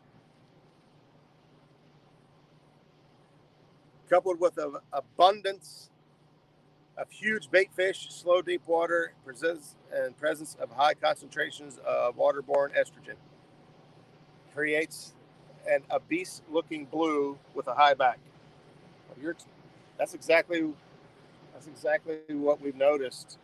Looking through pictures and videos, is those, the humpback blues.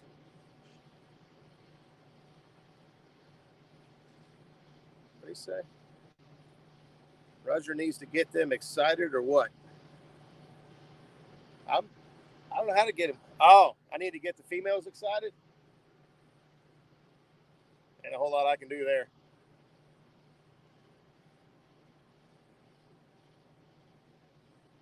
Just man boobs, probably.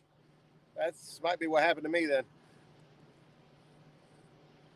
We got the man boobs. Waterborne estrogen. We don't care what it's called. We just want to catch them.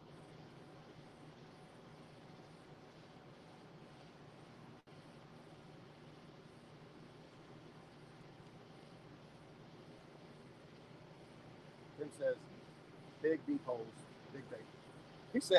Tim said you got to use bigger bait to keep them 20 and 40 pounders off your hook. We're not. I don't know if we're really trying to keep the 40 pounders off the hook. I guess you got to keep a 40 pounder off the hook if you want to catch an 80 pounder. Guess who that is? Sue. Hi, Sue. You got a skeeter on your cheek. Right there. That's my wife watching there, back in Ohio. Hi, Sue.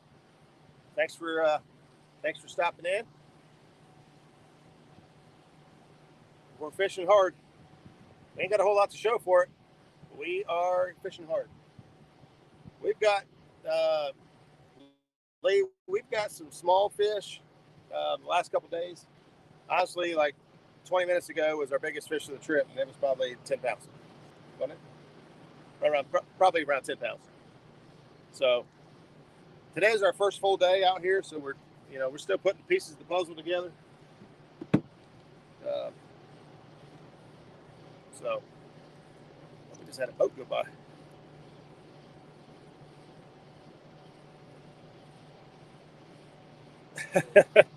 Sogo says, Epic, what are the names of your books? And if not published, where can I join the waiting list? Actually, Tim has written several articles. If you can't tell from his videography and his videos, he's got a lot of, I don't know what you call that. Well, yeah, experience in writing and verbiage and all that stuff. So he can probably write a book pretty easy. You just start taking all those articles. I have it written down at home, but if Tim, if you want to write in here your old catfish magazine or forum that you subscribed to or wrote to or ran, your other package is heading to Ohio. Thanks, Lee. I forgot to ask you about the peg floats. I seen Stan 3 come in the boat last night. Man, I thought I had a good collection of Uncle Lou's gear. He had it jam-packed full of stuff. I was like, man, those are awesome floats. He's like, I got them from Lee. I'm running the Uncle Lou's hooks, Uncle Lou's floats, Uncle Lou's rods. Lee, when are you going to come out with a reel? I don't know how you don't go insane. I thought planer boards should keep you busy enough, and then you went with terminal tackle, and that took off, and then you went with rods, and they're the hottest thing on the market right now.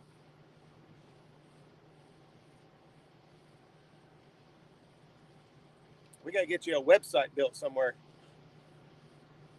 Yeah, the oval peg floats, I think they're 2.5. I meant to tell you, throw some in that box.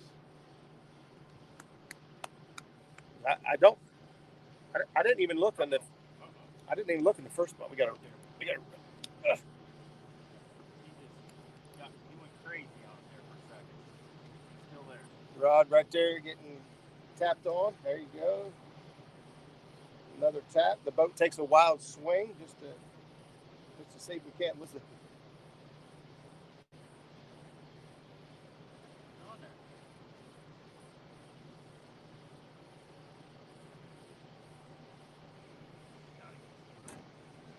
Got it.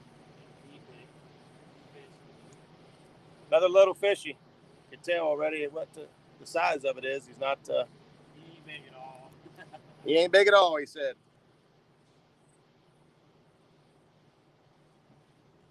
I'll tell you, the bait down here is actually pretty tough. At least it has been so far for us. Like I said, we set the gill net up once. Spent about an hour trying to get catfish out of it. That didn't go very well. And then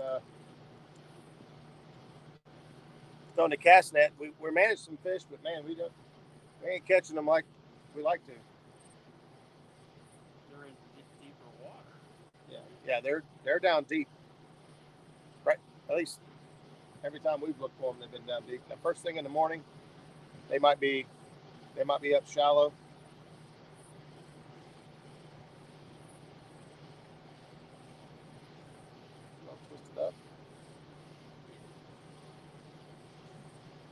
We got into the boat.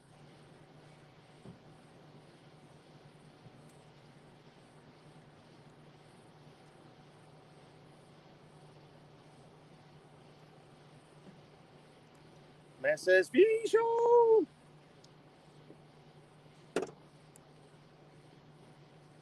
Talking.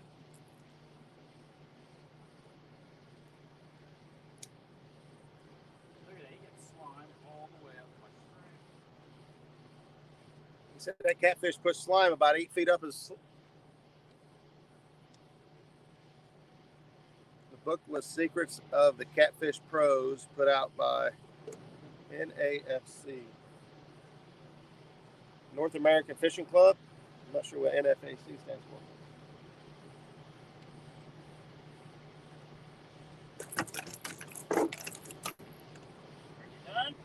Stan says that was the blue book series that we all had from North American Fishing Club.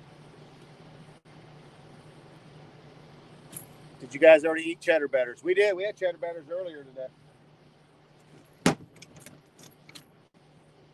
This fish here is rowdy.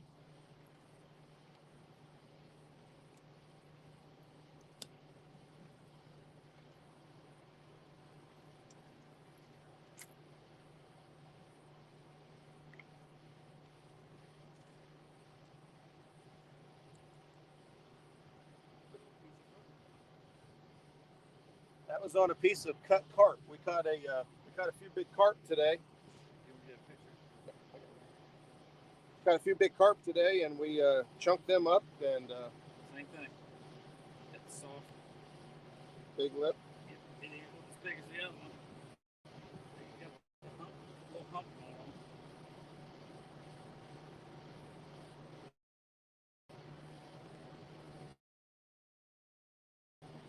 Beautiful. Beautiful. You guys can put his head back on there. Look at that.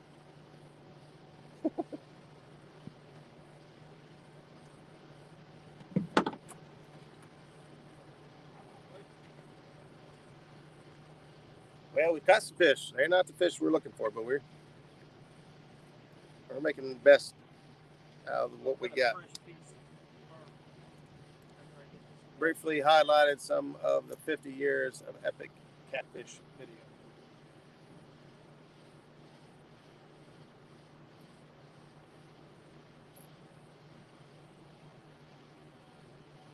The North American Fishing Club, the catfish book, the blue one you guys are talking about, I have that book. Most of us probably have that book.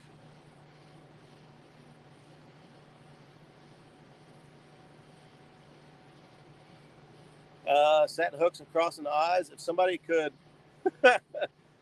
throw Uncle Lou this video. I normally have Uncle Lou's link in my description. This video I kind of threw together, setting out down here, but there you go. Price is there. If somebody could throw his link out there, they can get a hold of Lee Reed. Get you set up, squared away. I can check off eating cheddar batters on the River Warriors boat. There you go. Stan said he could check that off his list. He's had cheddar batters. Yeah, it didn't take us long. Yeah, it usually doesn't. Yeah. We know there's food involved. We're into it. Stan said, hey, you guys pick me up at the boat ramp. I've got cheddar batters. We were here waiting on him.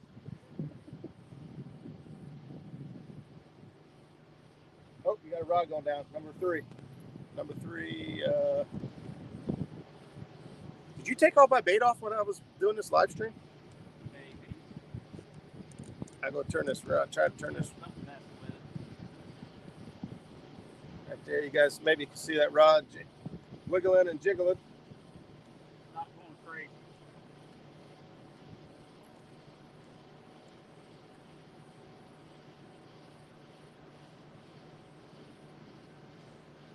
Saving the 90 pounders for the Uncle Lou's rods.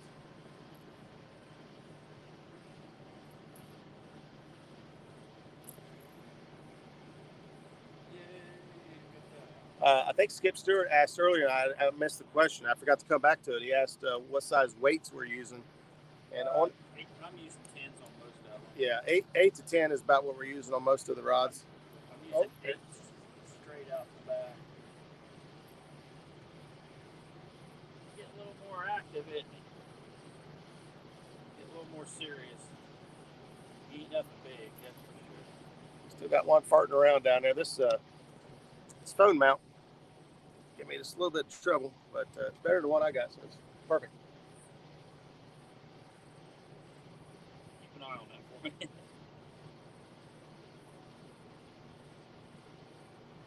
Looks like the current's picked up even more.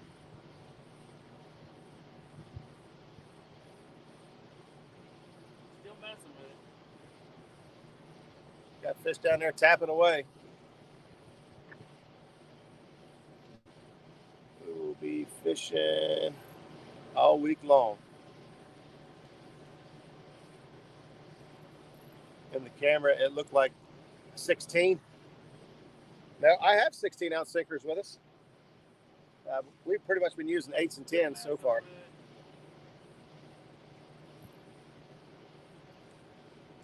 Sometimes I'm not even using that, depending on when we start getting that slower current. I like to throw one with a light weight straight out the back and let it just kind of, let the current just kind of move it around. I like using a 3-ounce pencil sinker for that. And it just kind of moves that bait around the bottom wherever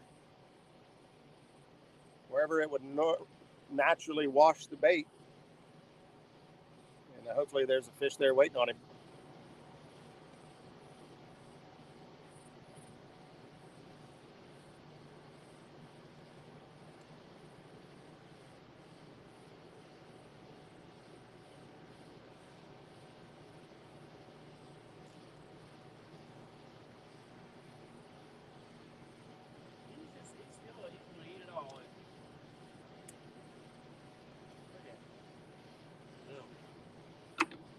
Uncle Lou says he's talking about maybe doing a live stream.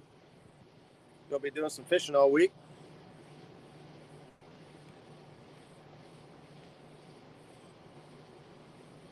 Still there.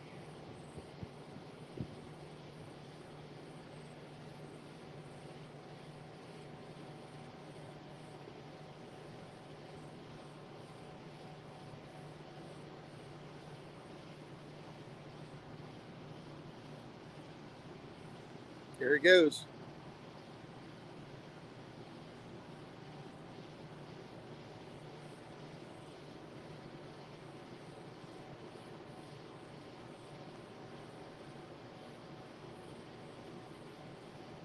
Yes, that line's covered in fish line.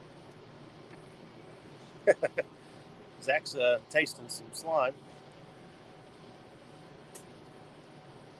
For one over the other might be a question for Epic. What's that?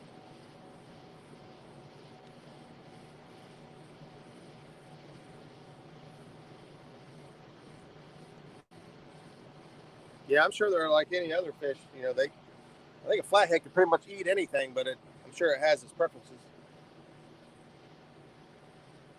It's a hunter. It goes after what it wants.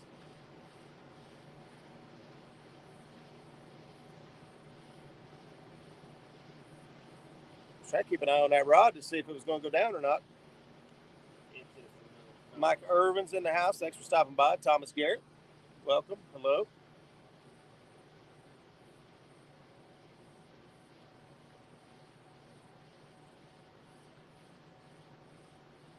Yeah, we're going to wait on the fish that just buries the rod. He's still down there messing with it.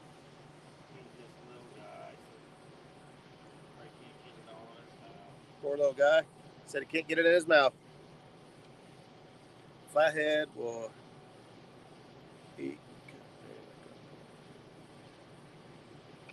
cut bait. Sometimes flatheads are completely equal opportunity. Yeah. That's kind of what I figured. Yep. Okay, I need a fresh piece. Barb? Yeah, we'll just reach up that cooler there. Stow me the bag and I'll pick that piece out. So here's how we've done our carp. We take the carp, chunk him all up, big chunks. We put him in a bag and just let him soak in his own blood and juices. And as we need it, we just grab a chunk out, put it on the hook, send it. Send me the link on Messenger when you get a chance.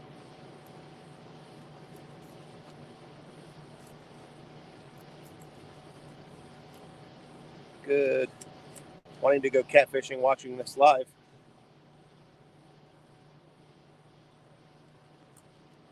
I don't know about you guys, but that's how I like it. When I can't go fishing, I've got time, I like to watch fishing.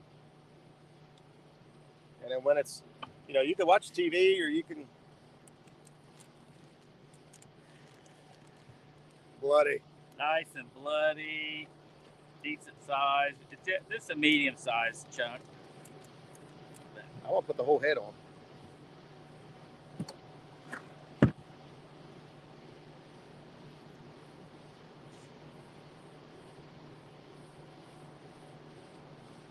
Whew. Some bugs going on. Look at that. Put the hat off. Does anyone chunk their bait before freezing that if they do freeze bait? I pretty much don't freeze bait. And if I did, I wouldn't chunk it first. My opinion. I've frozen carp before, and I think it does better. You leave it whole, thaw it out slowly, then cut it up. Yeah. When you're ready to use it, and it's not as good. I mean, but sometimes that's all you got. Tan, did you really have to put muskrats in there? He said flatheads will eat anything. Turtles, ducks, muskrat, snake, snails. Some friends of ours, when I was a kid, they caught a flathead and they ate it. And when they cut it open, it had a baby groundhog in it.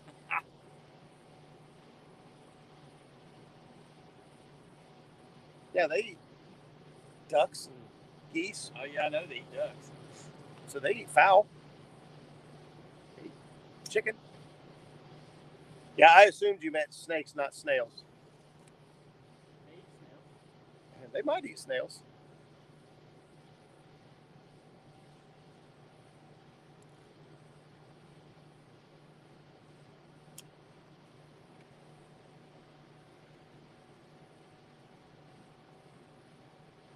I'm going to have to check that bait because they probably got it. Got it cleaned off properly.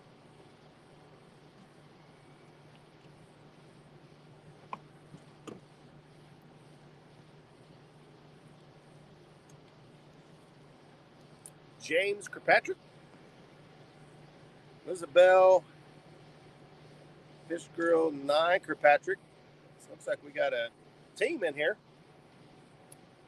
Kirkpatrick, thank you both for stopping in. We are fishing on the James River, trying to find some good fish. So far we've caught fish the whole trip, but most part they've been on the small side. I think about 10 pounds is about the biggest we've got so far. We caught it tonight. We probably should be fishing different areas, but we don't know the river that well to be traveling at night outside of what we've already mapped.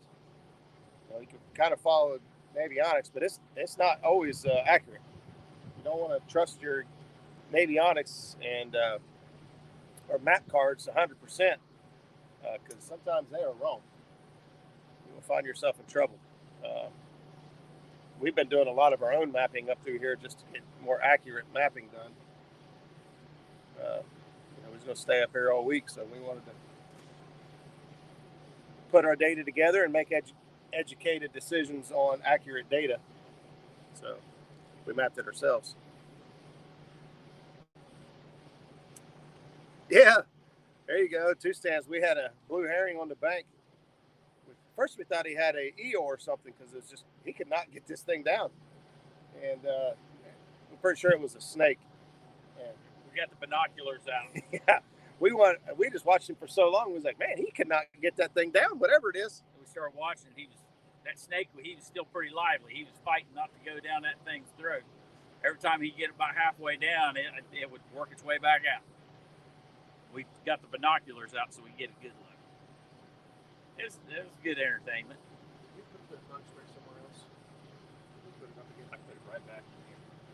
I don't know. You can get anything out of it, right? I might have to try that. I've got a brand new can. Get pale.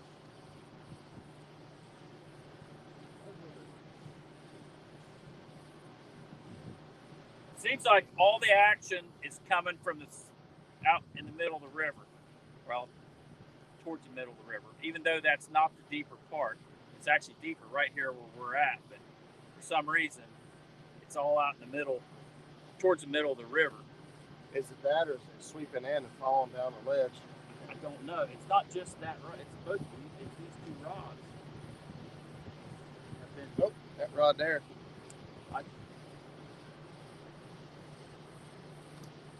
Yeah, there's something that's. Closest rod to us, he just threw that out. I just threw this one out. Oh. This one's. I threw. I did the swing thing today. Hit the swinger on.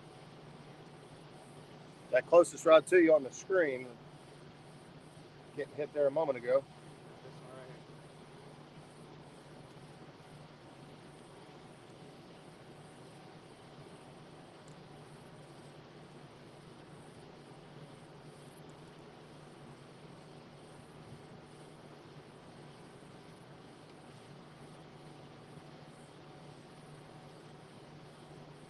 I don't know what's going on with my rods.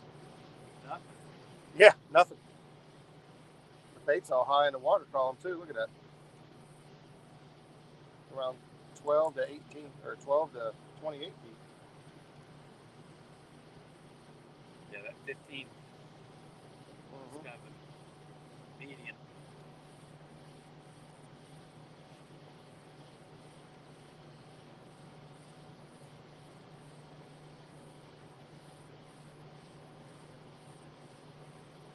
Watch me see if the rod is going to go anywhere. Quit. That one's got carp on it.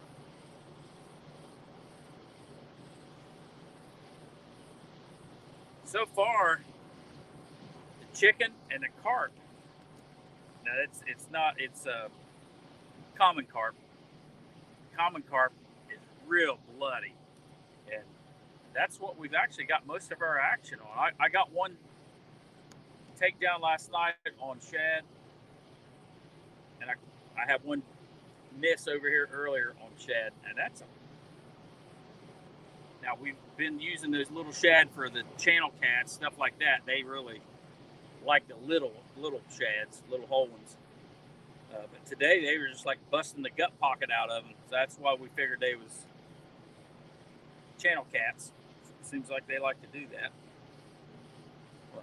Thomas Garrett says, loving the USMC hat. Hoorah, Devil Dog. Semper Fi, buddy. Semper Fi, Marine. How long are we going to be down here? We're not 100% sure. If we start catching fish, we could be here the rest of the month. We don't catch fish, we could be gone. I don't know. We'll probably still give it a few days fishing. So, say Friday. Say Friday is probably about how long we say. Possibly Saturday, possibly Sunday. If we start catching big fish, it's going to be hard to pull us out of here. But, you know, it's kind of like anywhere else. The more recon we put. The thing is, the longer I'm here, the more I miss my wife. That is a factor. That factors into the equation. We can catch fish at home too, but down here we got the possibility of catching, you know, some James River catfish. That's the lure right there that gets us down here. The possibility. What's the big one? What's the big ones in those waters? At home, we got to fight with commercial, fishermen taking all the big fish and all that stuff. So I haven't seen one person using a hoop net down here. We like that. Justin, thanks for stopping in. Good night, buddy. Dale Hayslips in the house. Thanks for tuning in. Realville catfishing. Says that looks familiar. We're in your neck of the woods. I told you we was coming down. We are here. We've only gone from here down river, maybe 10 miles at most, 10 miles. Like we got in yesterday evening, fished for a couple hours last night, and then we came out this morning. Put in a long drift down, I think it's called Jones Neck or something like that. That kind of long, narrow strip down through there. That channel down through there is crazy. It looks like it should hold tons of fish down there where we was at this morning.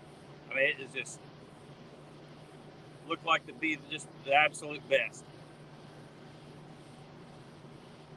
But it did not produce today.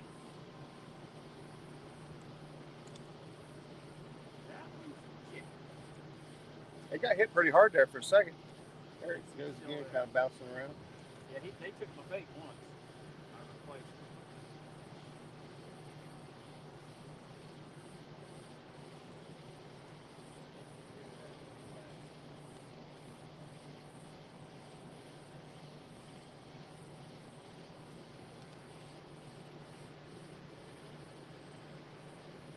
What town are we close to? We are close to, Hopewell?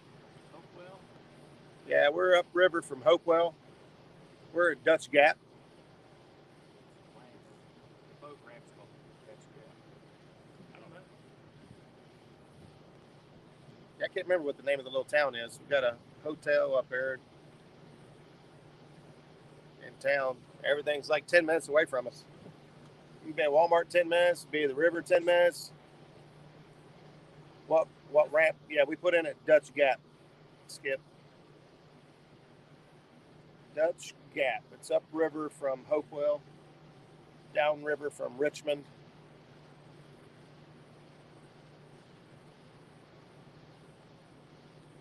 In 2006, I was there for 4 days, and we stuck with epic spots after Chris proved to me little fish were everywhere, and we needed to use huge baits. Yeah, we have witnessed that. It looks like there are little fish everywhere, and we don't know if they're catfish or shad or perch. Looked like we was marking 1 million fish on the bottom in certain areas. But tonight they're not on the bottom like they Yeah. were last night. Yep. Hey, Austin, thanks for tuning in. Roger and Zach, good luck, gentlemen. I'm stepping out for a few. Not sure if you will be live. See you later. Have a great night. Bam. Thanks, Matt. Appreciate it, buddy. We keep getting some action. We'll be live. Number 3, get the little tappity tap. We keep ending up with dinks. We've got to change plan.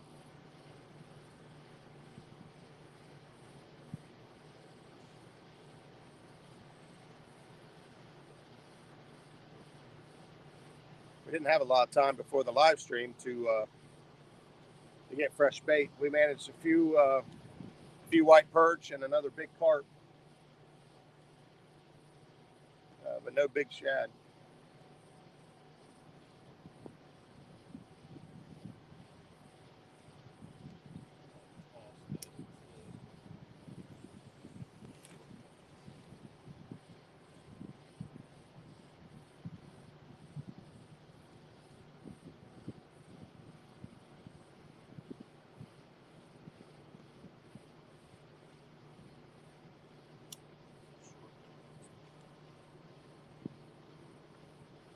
My mother's overreacting.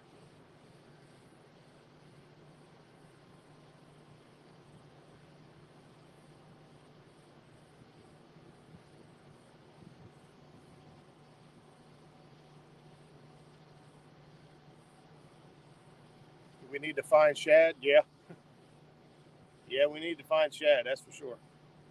We've managed a few big ones. I mean, they're giant shad that we've got. When we got into the gizzard shad, there he is again. But we had some threadfin shad as well. But man, I like to have a mess of giant shad.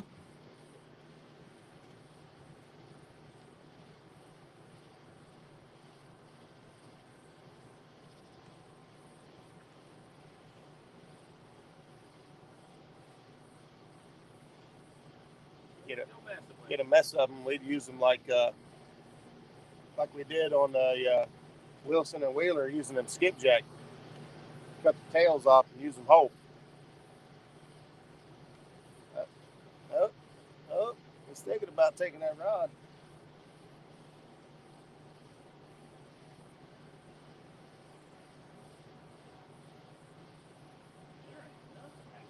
I don't understand. Same bait. That's why I took that one off the suspend and threw it out there. I got the exact same baits on my side of the boat. They ain't moved.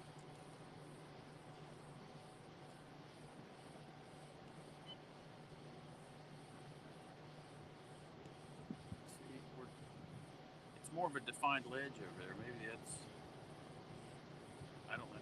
Maybe they're coming down through here. Traveling that way. But the thing is, I guess it's the boat traffic thing. That's why I really didn't want to set over there any further. Plus, we marked fish here last night.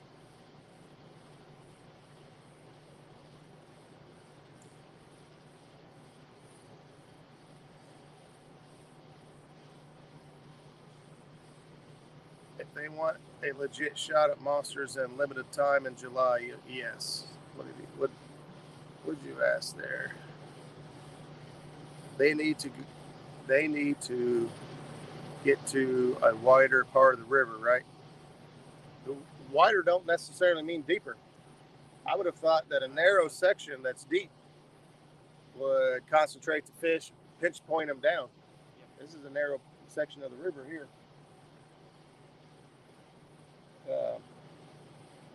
Now if we get down below Hopewell, there's some 80 and 90, 80, 90 foot holes. It's narrow. And it's narrow. I'd say we probably go take a look at it soon.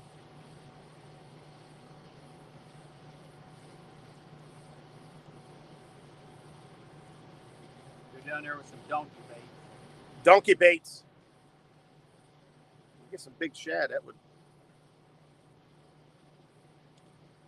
I got some big shad, but it will take me about 2 hours to get there. I appreciate Brian B. You don't want to do that.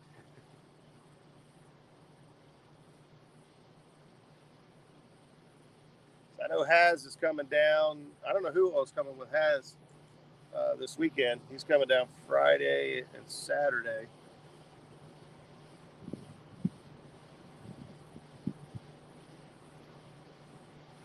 That little feller is just wearing it out. Yeah. Roger, try gut pocket. Try gut pocket for bait. Oh, I got you. You should see the size of the gut pockets we get out of these shad. Humongous. Fins and Fines, what's up, buddy?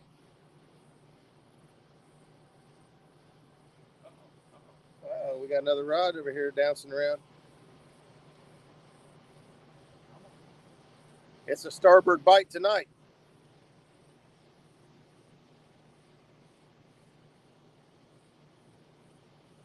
I picked it up when you said it before, but they're hard-headed. Said Skip. Skips.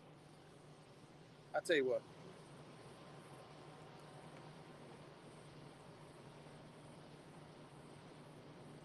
That's for Skip. It's my hater blockers. They'll be hating Skip. We feel bad enough. You're not down here.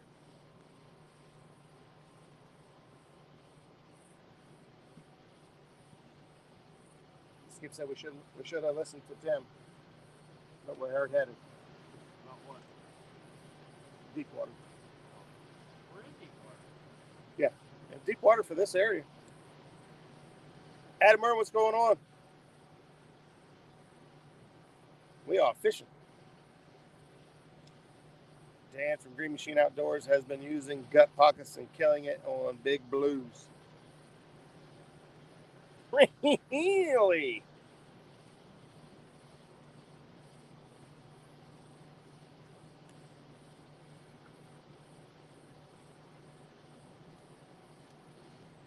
Those guys catch one big shad and they can fish for 8 hours. And they'll use every bit of it. Yeah, only using 4 rods. You know, maybe they only catch one or two these giant shad. They use every piece of him.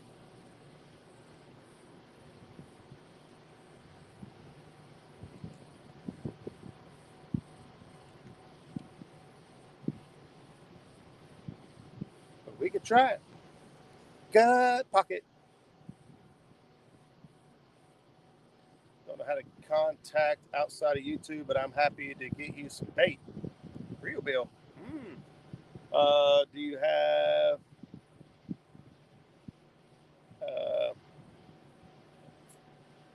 that rod was smacked around. Do you have Facebook?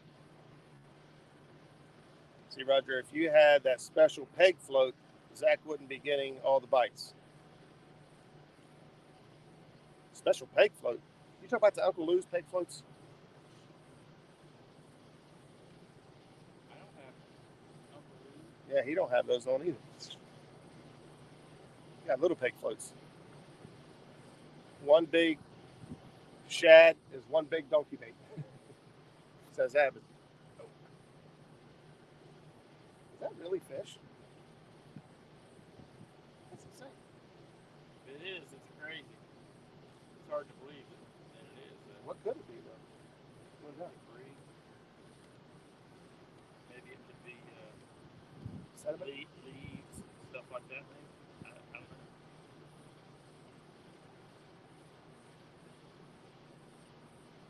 Never gets cleared out of the river because it goes down, comes up. You know what I mean? We'll keep doing this.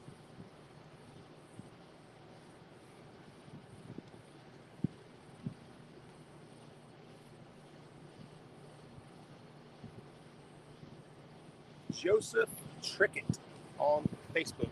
I'll tell you what I'll do. I will look you up right now with my other phone.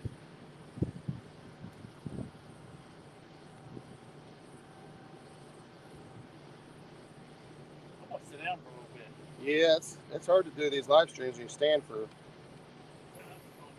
forever. Let me get back up here. Steve Corley, what's going on?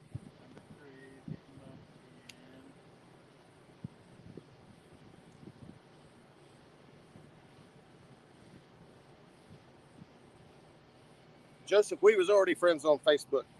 You just didn't remember. You just didn't know my name.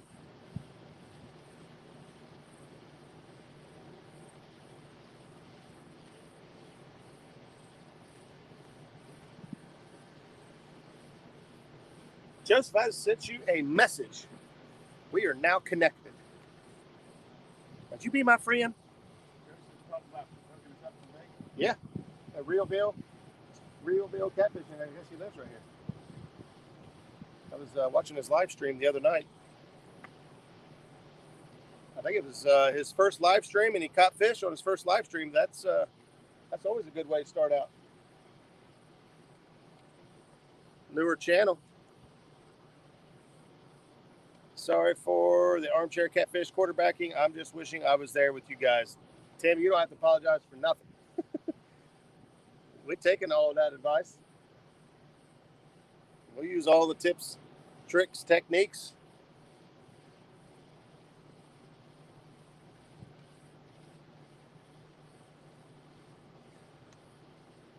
I think that's all of his time behind the screen. Yeah. Everyone has great ideas on what they should, or what the other guys should be doing when they're at home. I do the same thing. Be like, man, that bridge right there. Get some bait up by that bridge. Throw up here by that sunken barge. Them sides rot out. There's big holes in there. Them fish go in them holes.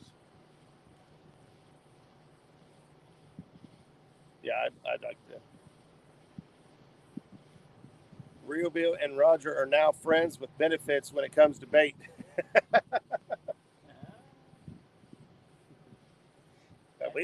We won't just take his bait. We'll take him with us fishing.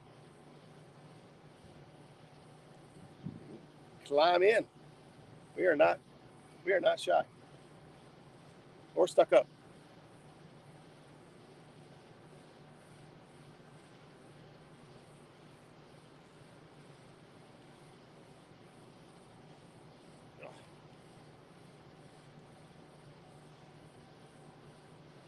Stan says, I'll be there in about 3 hours. Stan, I've already heard your 1 hour, 30 minutes. So I'm going to say it'll be sunrise before. Stan has to work. No, it's Stan too. Oh. Stan too said, I'll be there in about 3 hours. I was like, I've seen your 30 minutes. What time are we going out tomorrow? We don't know. We don't even know what time we're stopping today. We'll have 2 more prototypes next week, Roger. Those special floats. Ooh, Brandon, I'm looking forward to that. I'm sure you saved me one for the meet and greet. We probably won't stay out. What's that? We probably won't stay out real late. I don't know. That's up to you. You're the captain. I'll fish until you say reel them up.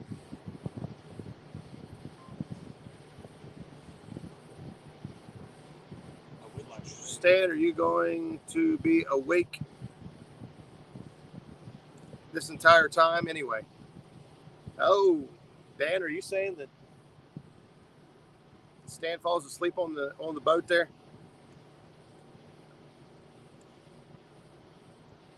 Dan, your rod's heading that way with Stan's. Ooh, Dan and Stan got some rods. Dan's out here doing a wiggle with my rods. Dan's in the parking lot just shaking my rod all over the place.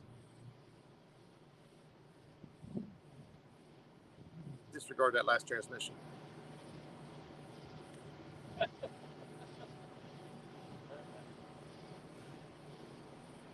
Good man, Lee. Stan and I were chatting about them today. Gut pockets are hot, says Dan. We threw one away a little bit ago. The one I showed was the big one. I'm having 2 smaller ones made. Oh, I got you. Dan says, I don't think Stan sleeps ever.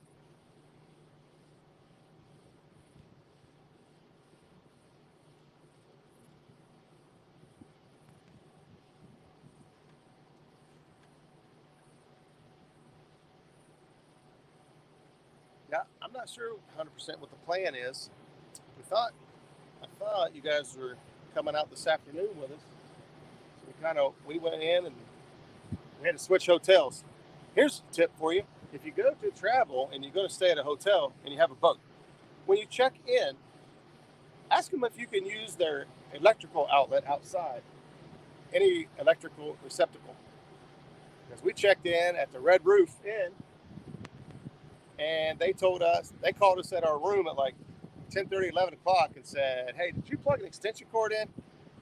We're like, yeah, we have a boat. We got to charge the battery.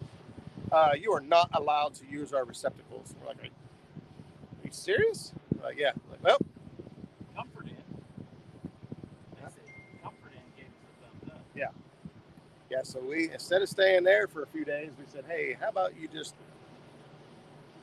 refund our money and we'll go somewhere else. And that's what we did. So we went to another hotel. Before we checked in, we asked them, are we allowed to use your electrical outlets? They actually looked at us like we were dumb. But once we explained why we had to ask that question, they're pretty nice. So now we're staying at the Comfort Inn up the road a ways. Look at all the electricity we can use. Real Bill says I get off around 5. I'll text you. 5 tomorrow evening or 5 tomorrow morning. We had a long morning, ran down to Kerr Lake. Yeah, I heard you had to go pick your boat up. Hopefully everything's good to go. Is that what you guys are coming out on? I imagine if you're bringing Stan, I don't think Stan wants to get in a kayak. He's like me. I do not want to get in a kayak. Well, I have been in kayaks and I fish out of them. But... Oh, you dumped in on Kerr Lake and got perch? I know he said you had some perch, but I didn't know where you got it at. Kelly says that's a better hotel anyway. Yeah, we don't care. Yeah, it costs more. Yeah, it did cost more.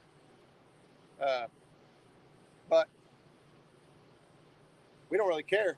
We just need to lay down for a little bit. I'm just looking for the cheapest place to stay. By the time you pay an extra $30 a night, it'd take a few nights, but you could buy a generator. It didn't matter where we stayed. Didn't have to have electric. Huh? Do you have a Jennifer? Oh, a small one like that? Not the tiny one, it's a little bit bigger. Yeah. Shoot, we could probably make room in the truck. When it's first work, it's worth it. Probably have to leave the top open, so exhaust and all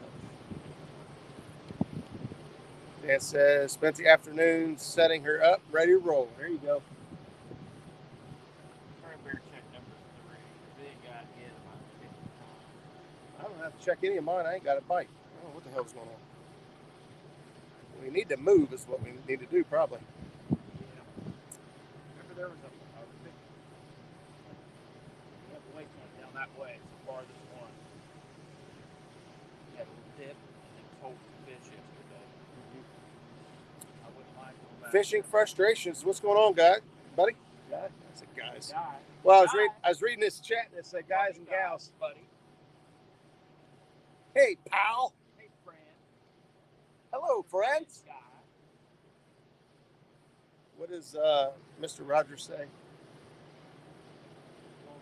Not, won't you be my neighbor? I think he says, hello, neighbor. One last armchair. 75% of our huge blues in July on the James came between 1 a.m. and 4 a.m. That's because that's when you was fishing.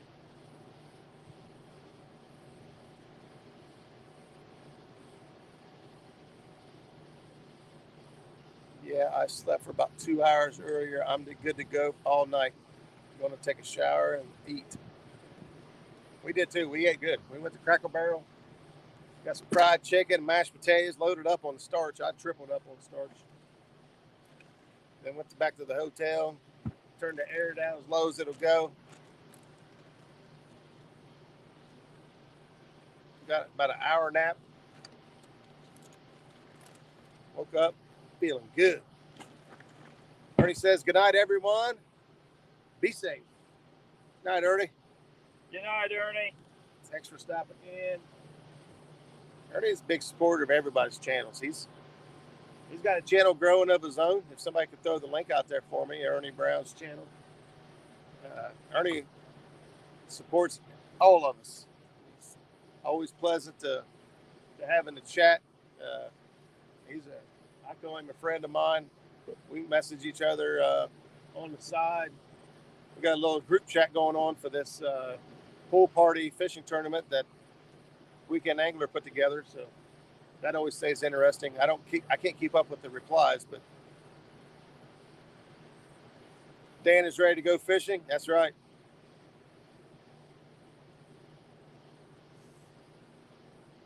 You want to move or you want to throw out? Let's move. I like that. We like to move. I like to move it. Good night, Uptown, Chrissy Brown.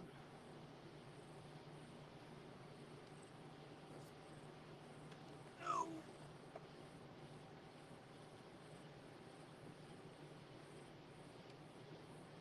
This is awesome. I get a little bit of adrenaline every time I watch somebody fish the James.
stop it and get in front. What we get?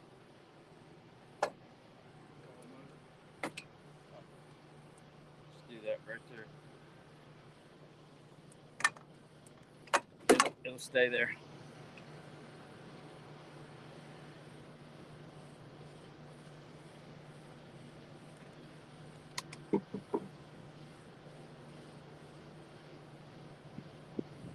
We have pulling the trolling motor now. We're going to drop back a ways here. I've got some other waypoints set up. Actually, I'm gonna leave that right where it's at. That's what I thought you was going to do. I didn't know why you was pulling. I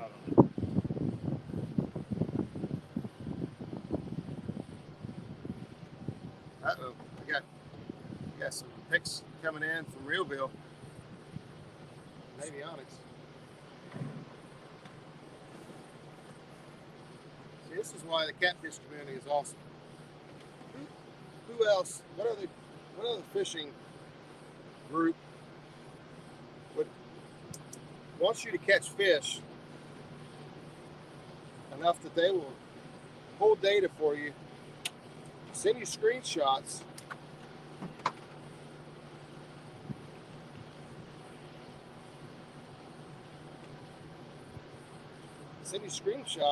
of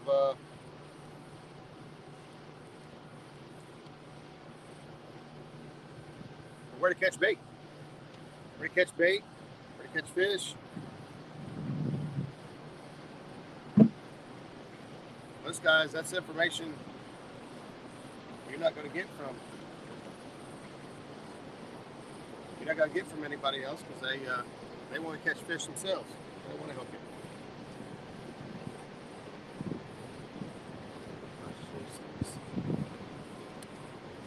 Those aren't secrets.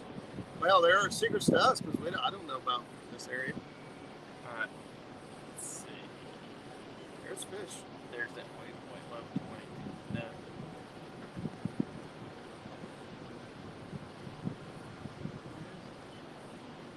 There it is. 1127. 1127. Yep. Way down there. Yeah, it's down. You want me to put a light up there, kind of? No. Huh?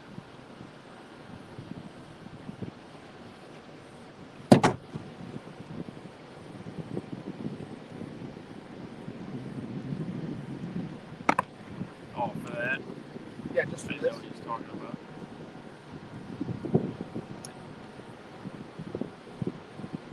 So I can see. What's that?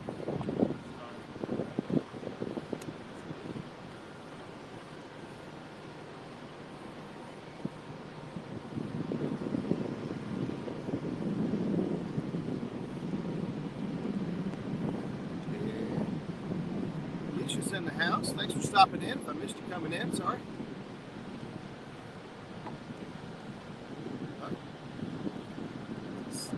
So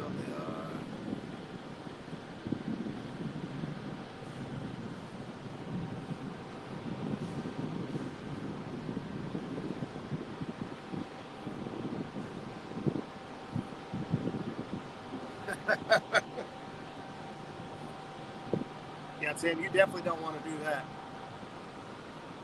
He says I have to offer obvious stuff. I cannot lead them to a sunken ship in the main channel 3.5 miles downstream from the broken channel marker.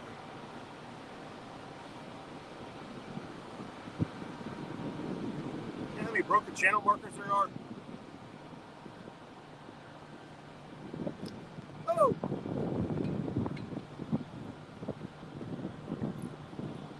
We got a strong gust of wind.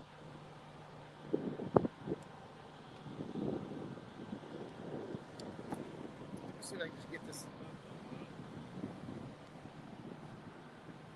rocked by a boat.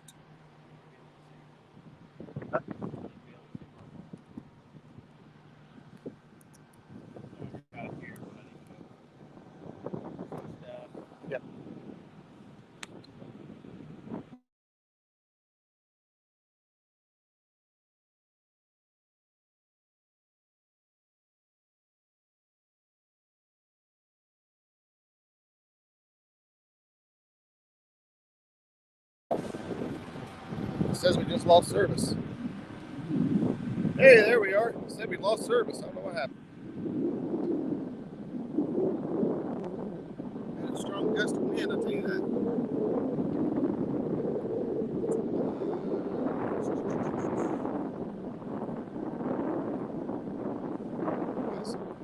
It's a pretty strong wind for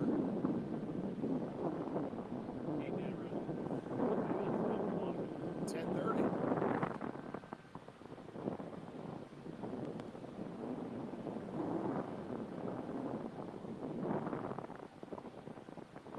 Something got it fired up.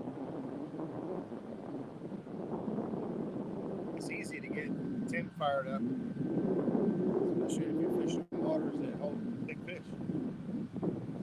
You don't get that fired up when I'm fishing the Ohio River. We catch decent fish. It's good. Well, skip catches good fish for our area. The student has become the teacher. Is it hard to hear? I've got a dead cat on the mic here. If it stays hard to hear, I might have to.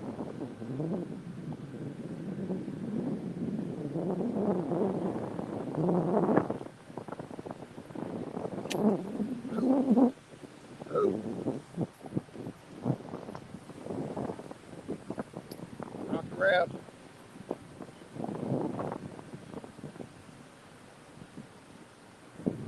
Still hard to hear, or are we good now?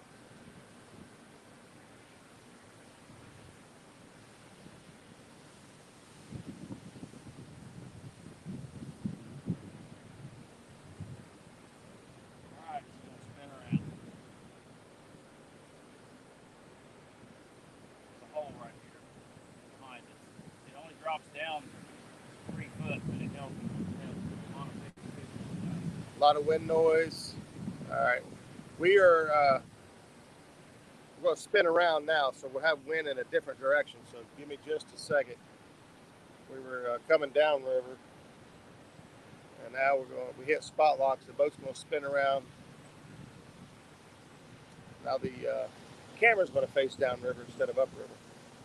Same way it was. Same way it was a minute ago.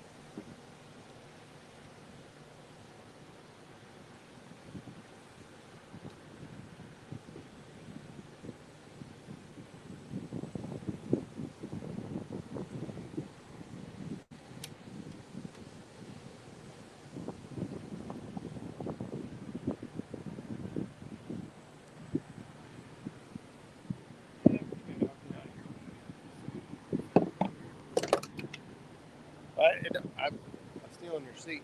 You want to put this down?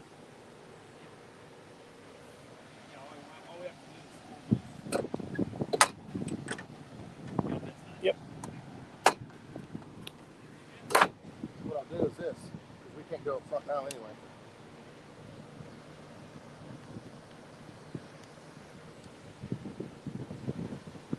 All right.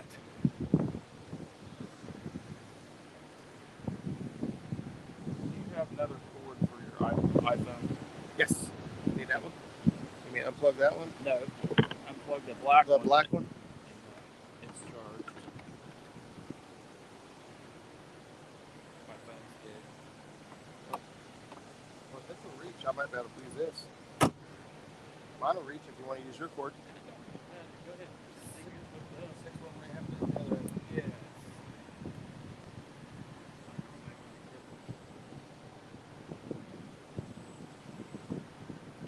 Mike Turner's in the house.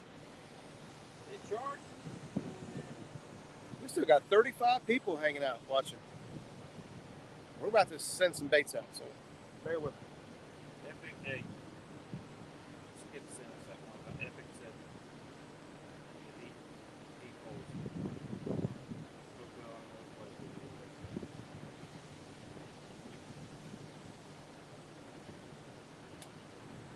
No, I thought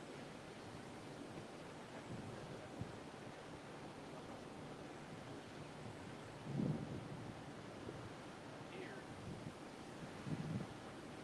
How far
Now we're throwing some chicken on there, right? Because this whisker looking good.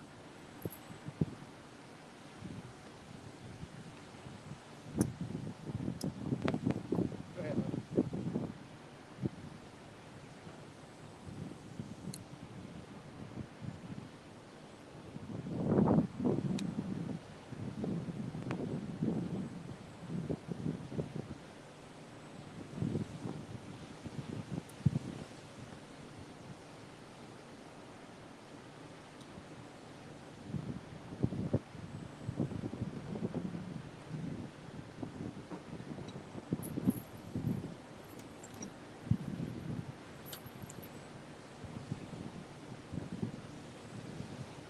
All right, we got some baits back in the water.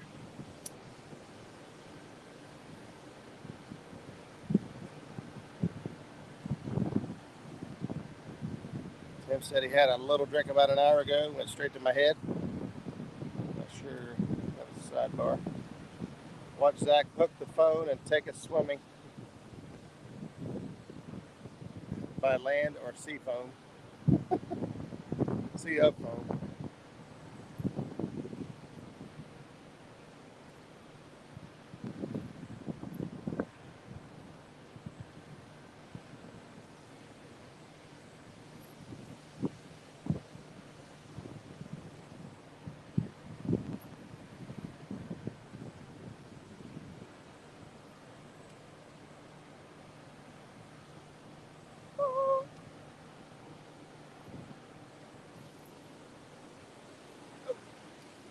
Oh, we all crooked.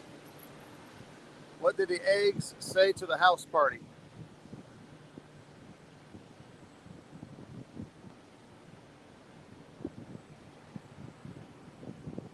Gotta sing the Jaws song once you get to deep water. I sing Jaws every time I see a small boat running the Mississippi River. Yeah, there you go. You're gonna need a bigger boat.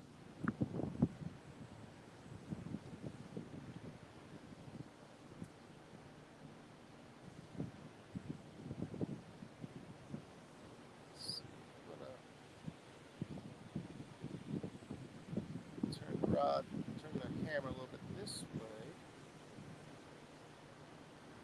See what happens here. I'm gonna follow along with my phone for a minute. I'm gonna sit down for a few.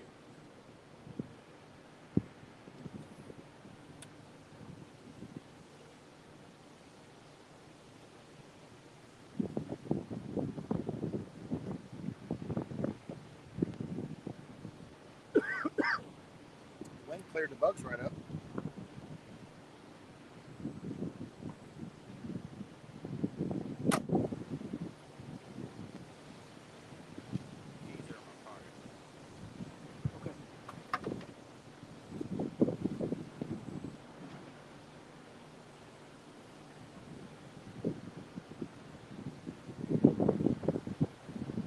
That's where you were born. You know, close to Baton Rouge. Oh, I got a rod going down. Oh, I got a rod.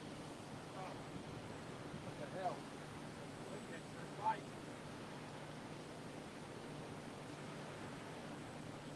Man, I had a rod down. Here, I turned the camera over to Zach's side of the boat. That's where all the action's been. Rod of mine went down real slow. I thought it was a done deal.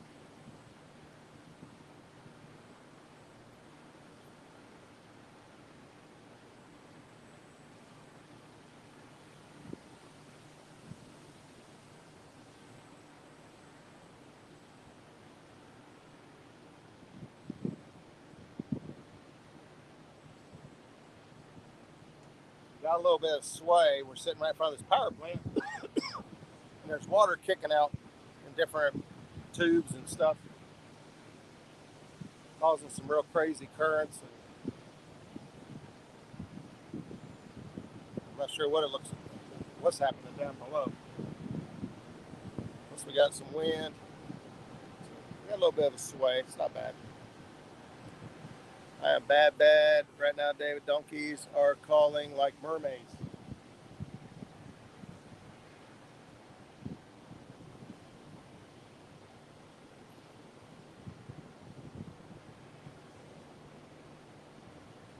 Yeah, but at least if you want to go catch big fish, you can find them.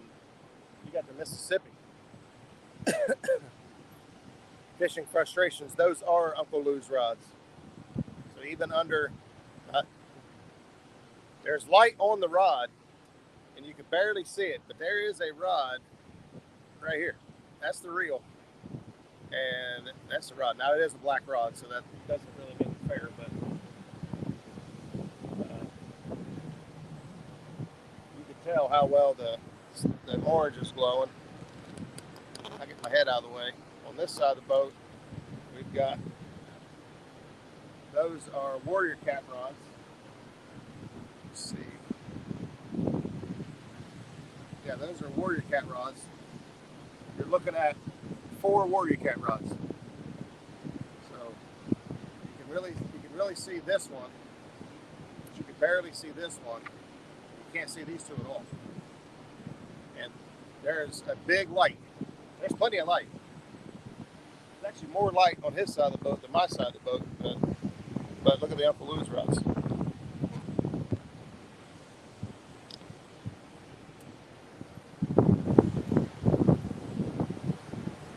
Pretty good. Pretty good. We'll kind of stick it back here now. Probably gonna check that rod. That rod that had the big takedown, it was the chicken that I showed y'all.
Big takedown was not.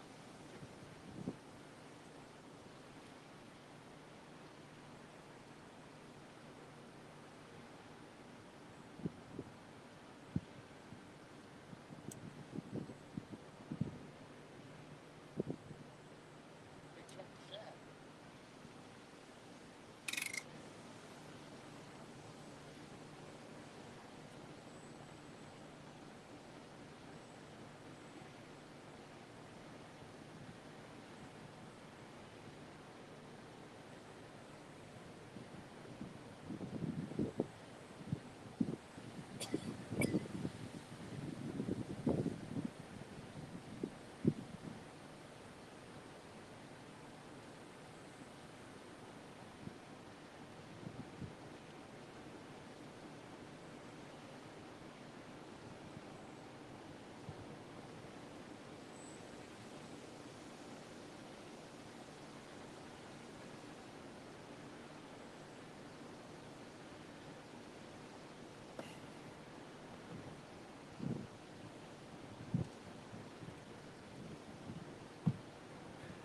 All right, we're set.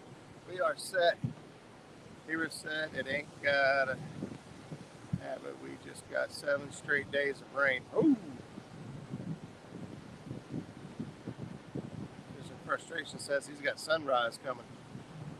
Way off from sunrise. Yep. They had the outfall. It sounds like, yep. Hard spot to anchor. We're spot locked. There is a lot of water coming out and doing weird stuff, but it's not doing too bad. Thanks, Uncle Jeep. Y'all smash that thumbs up button if you like it. If you like hanging out with us and show your support. 8 people hit the thumbs up. 8? Only 8 people hit thumbs up tonight. I hit 9. Oh man, come on, man. How many thumbs down I got? None? Well, that's weird. I usually have a thumbs down before I even turn the camera on. I slipped by somebody. Whoever that hater is. Can't see me. My hater blocker's on.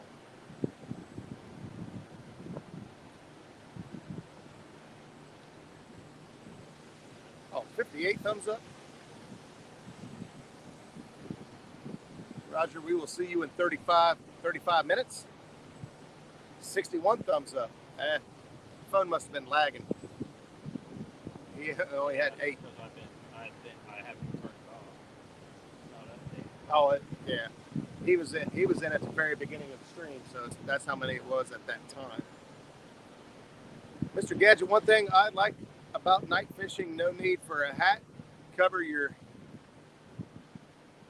body with long sleeves, pants, and sunscreen, long glasses. That's right. You don't have to cover nothing up. It's coming in 35 minutes. We can make it. Green machine. He's gonna be dropping in right here. Yep. 35 minutes. That's what he says. We'll see if Dan runs on stand time or actually it's stand 3. Stand 3 was driving yesterday.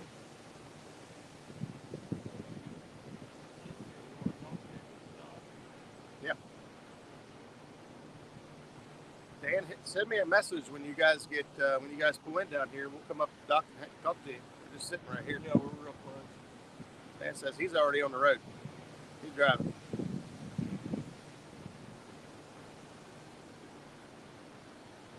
Poor stand 3's got to work all week, 10 hours a day. Drives an hour and a half each way to get to work and back. They got to hang out with us last night. Do we need anything? I don't think we need anything.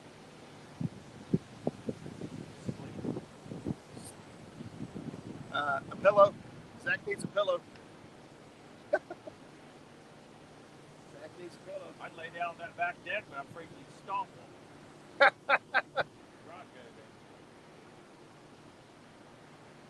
George Ray's in the house. What's up, buddy?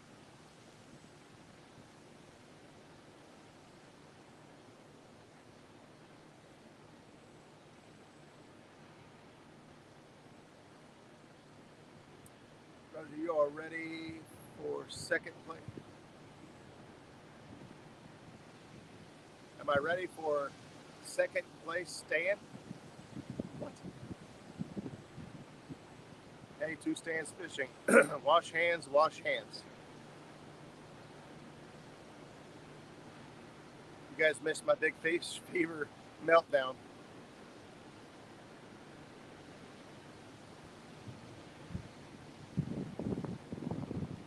Dave Smith wants to know what the count is. I don't know. Who does? Dave Smith. Dave Smith. What's the count, Muskrat? On the live stream, I think we've only caught, what, 3, 4? 3, I think. Maybe 3 or 4. It's been pretty slow, man.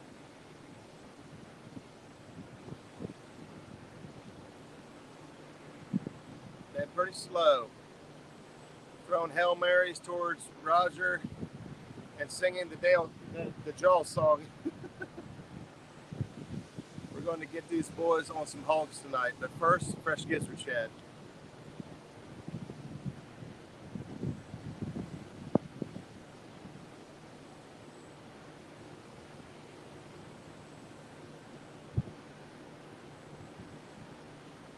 Good night, fellas. Great show tonight. Awesome chat. Get on them hogs. Thanks, Skip. Have a good one, buddy. We will catch up with you tomorrow. If we catch any good ones, we'll blow your phone up.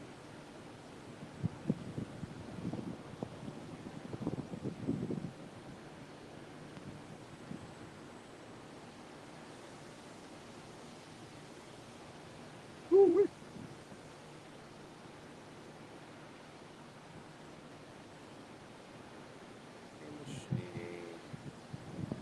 Dan will put you guys on fish. We'll say. let him. We won't stop him at all.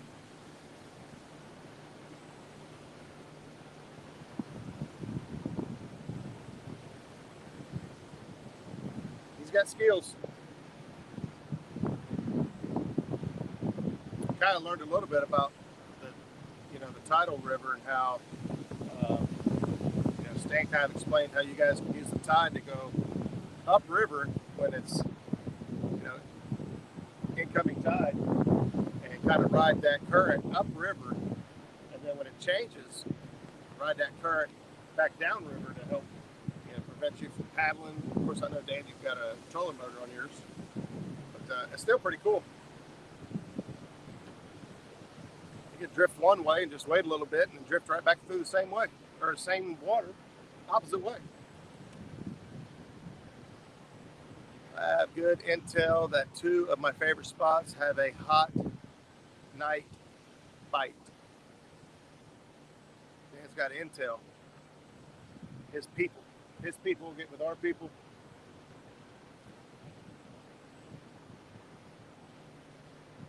Try, but live. Now I feel bad for not being able to roll tonight. We're good. We're having a good time.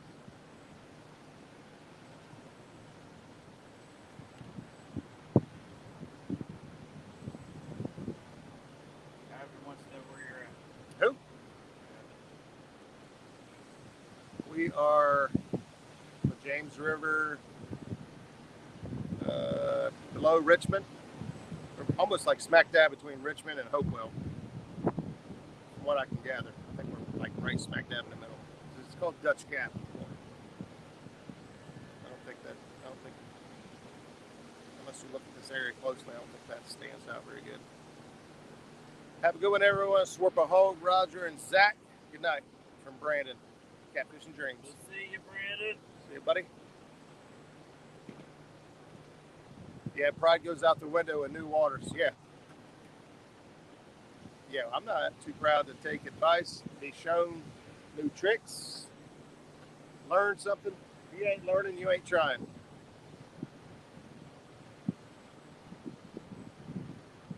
Dan bets it's over 30 feet. 30 feet. 30 pounds? 30 feet. Dan says we are exactly in the middle. It's 10 miles down to Hopewell. It's 10 miles up to Richmond. Kind of what I figured.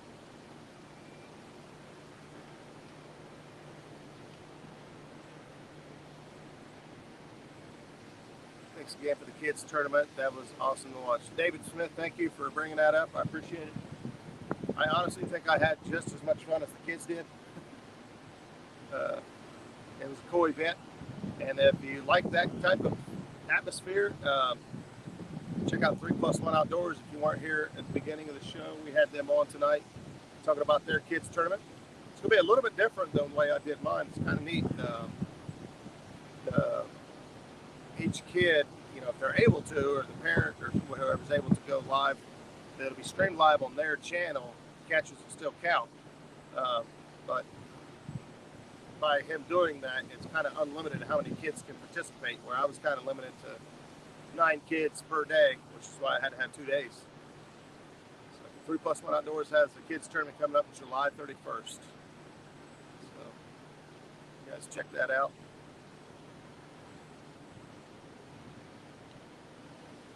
Thanks, brother. Like I said, it was a good time. We had lots of donations. Right there, fish dressers from the UK, donated gift cards to some of the kids for prizes. We had donations out the wazoo. It was really, really awesome.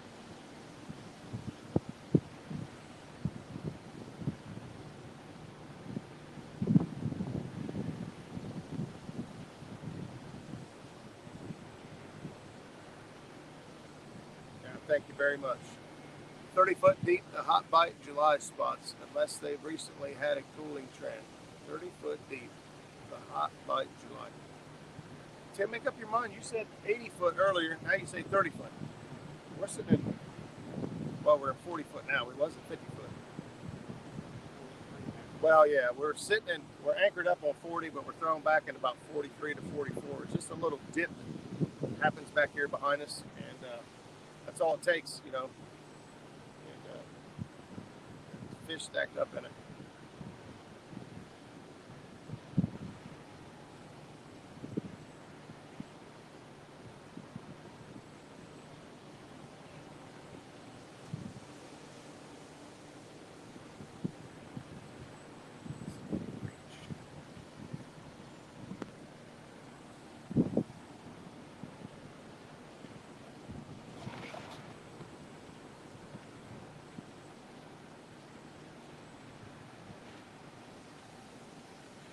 Water or Gatorade? I'll take a water.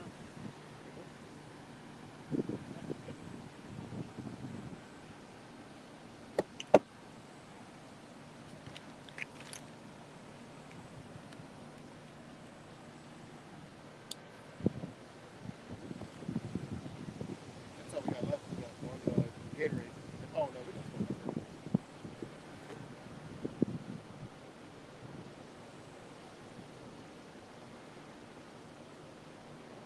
Everfish community fishing lakes. You talking, Justin? Are you talking like? Oh, he said 40 to 80 foot. Gotcha. He's getting ready to take off. Try to find 80 foot water. What weight anchor do you keep to put there? We're not.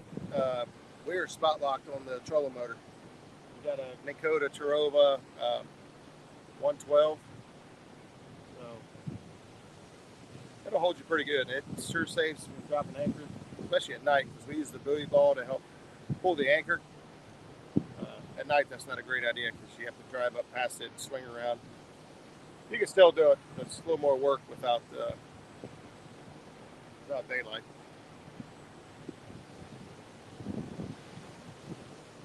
Epic has it down. He helped Haz last night catch a 29 pounder.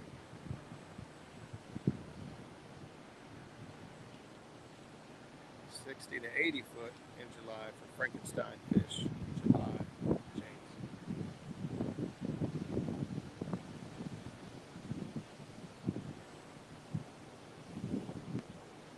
Personally, let's see if we can just keep them 20 to 40 pounders off a hook by piercing them.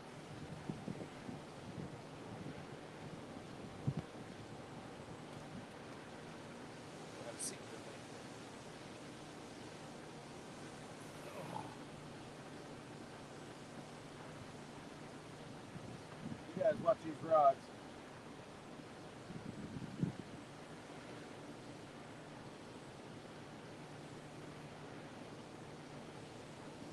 They're actually totally different now.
logged in on my phone to see how bad the wind noise is. I'm sitting right here next to it, so it's kind of hard for me to tell with the plant running next to me. How's the wind noise on your guys' end?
I didn't fall asleep. I was giving my back a rest. And I was eating me a Kit Kat bar.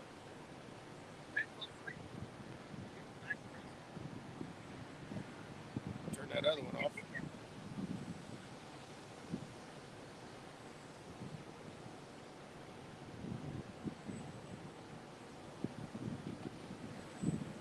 Here they grab some ice cold Pepsi. Probably do.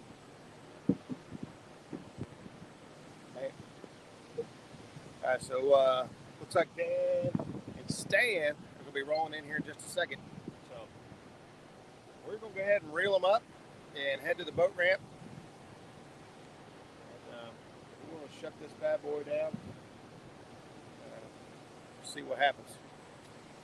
So thank you guys all for tuning in. Thanks, Tim, for helping out in the chat. It's been a Q&A session here for a while, but that's what's awesome about the community. So I'll let this run for a few more minutes, let you guys wrap things up on the chat, and we'll reel things in.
right, guys, we are all reeled in and ready to go. We're going to head up to the boat ramp and meet up with Dan, Green Machine, and Two Stands, and hang out and talk with them guys for a few. So appreciate you all being here. Be on the lookout for more live streams from down here if we can find some fish.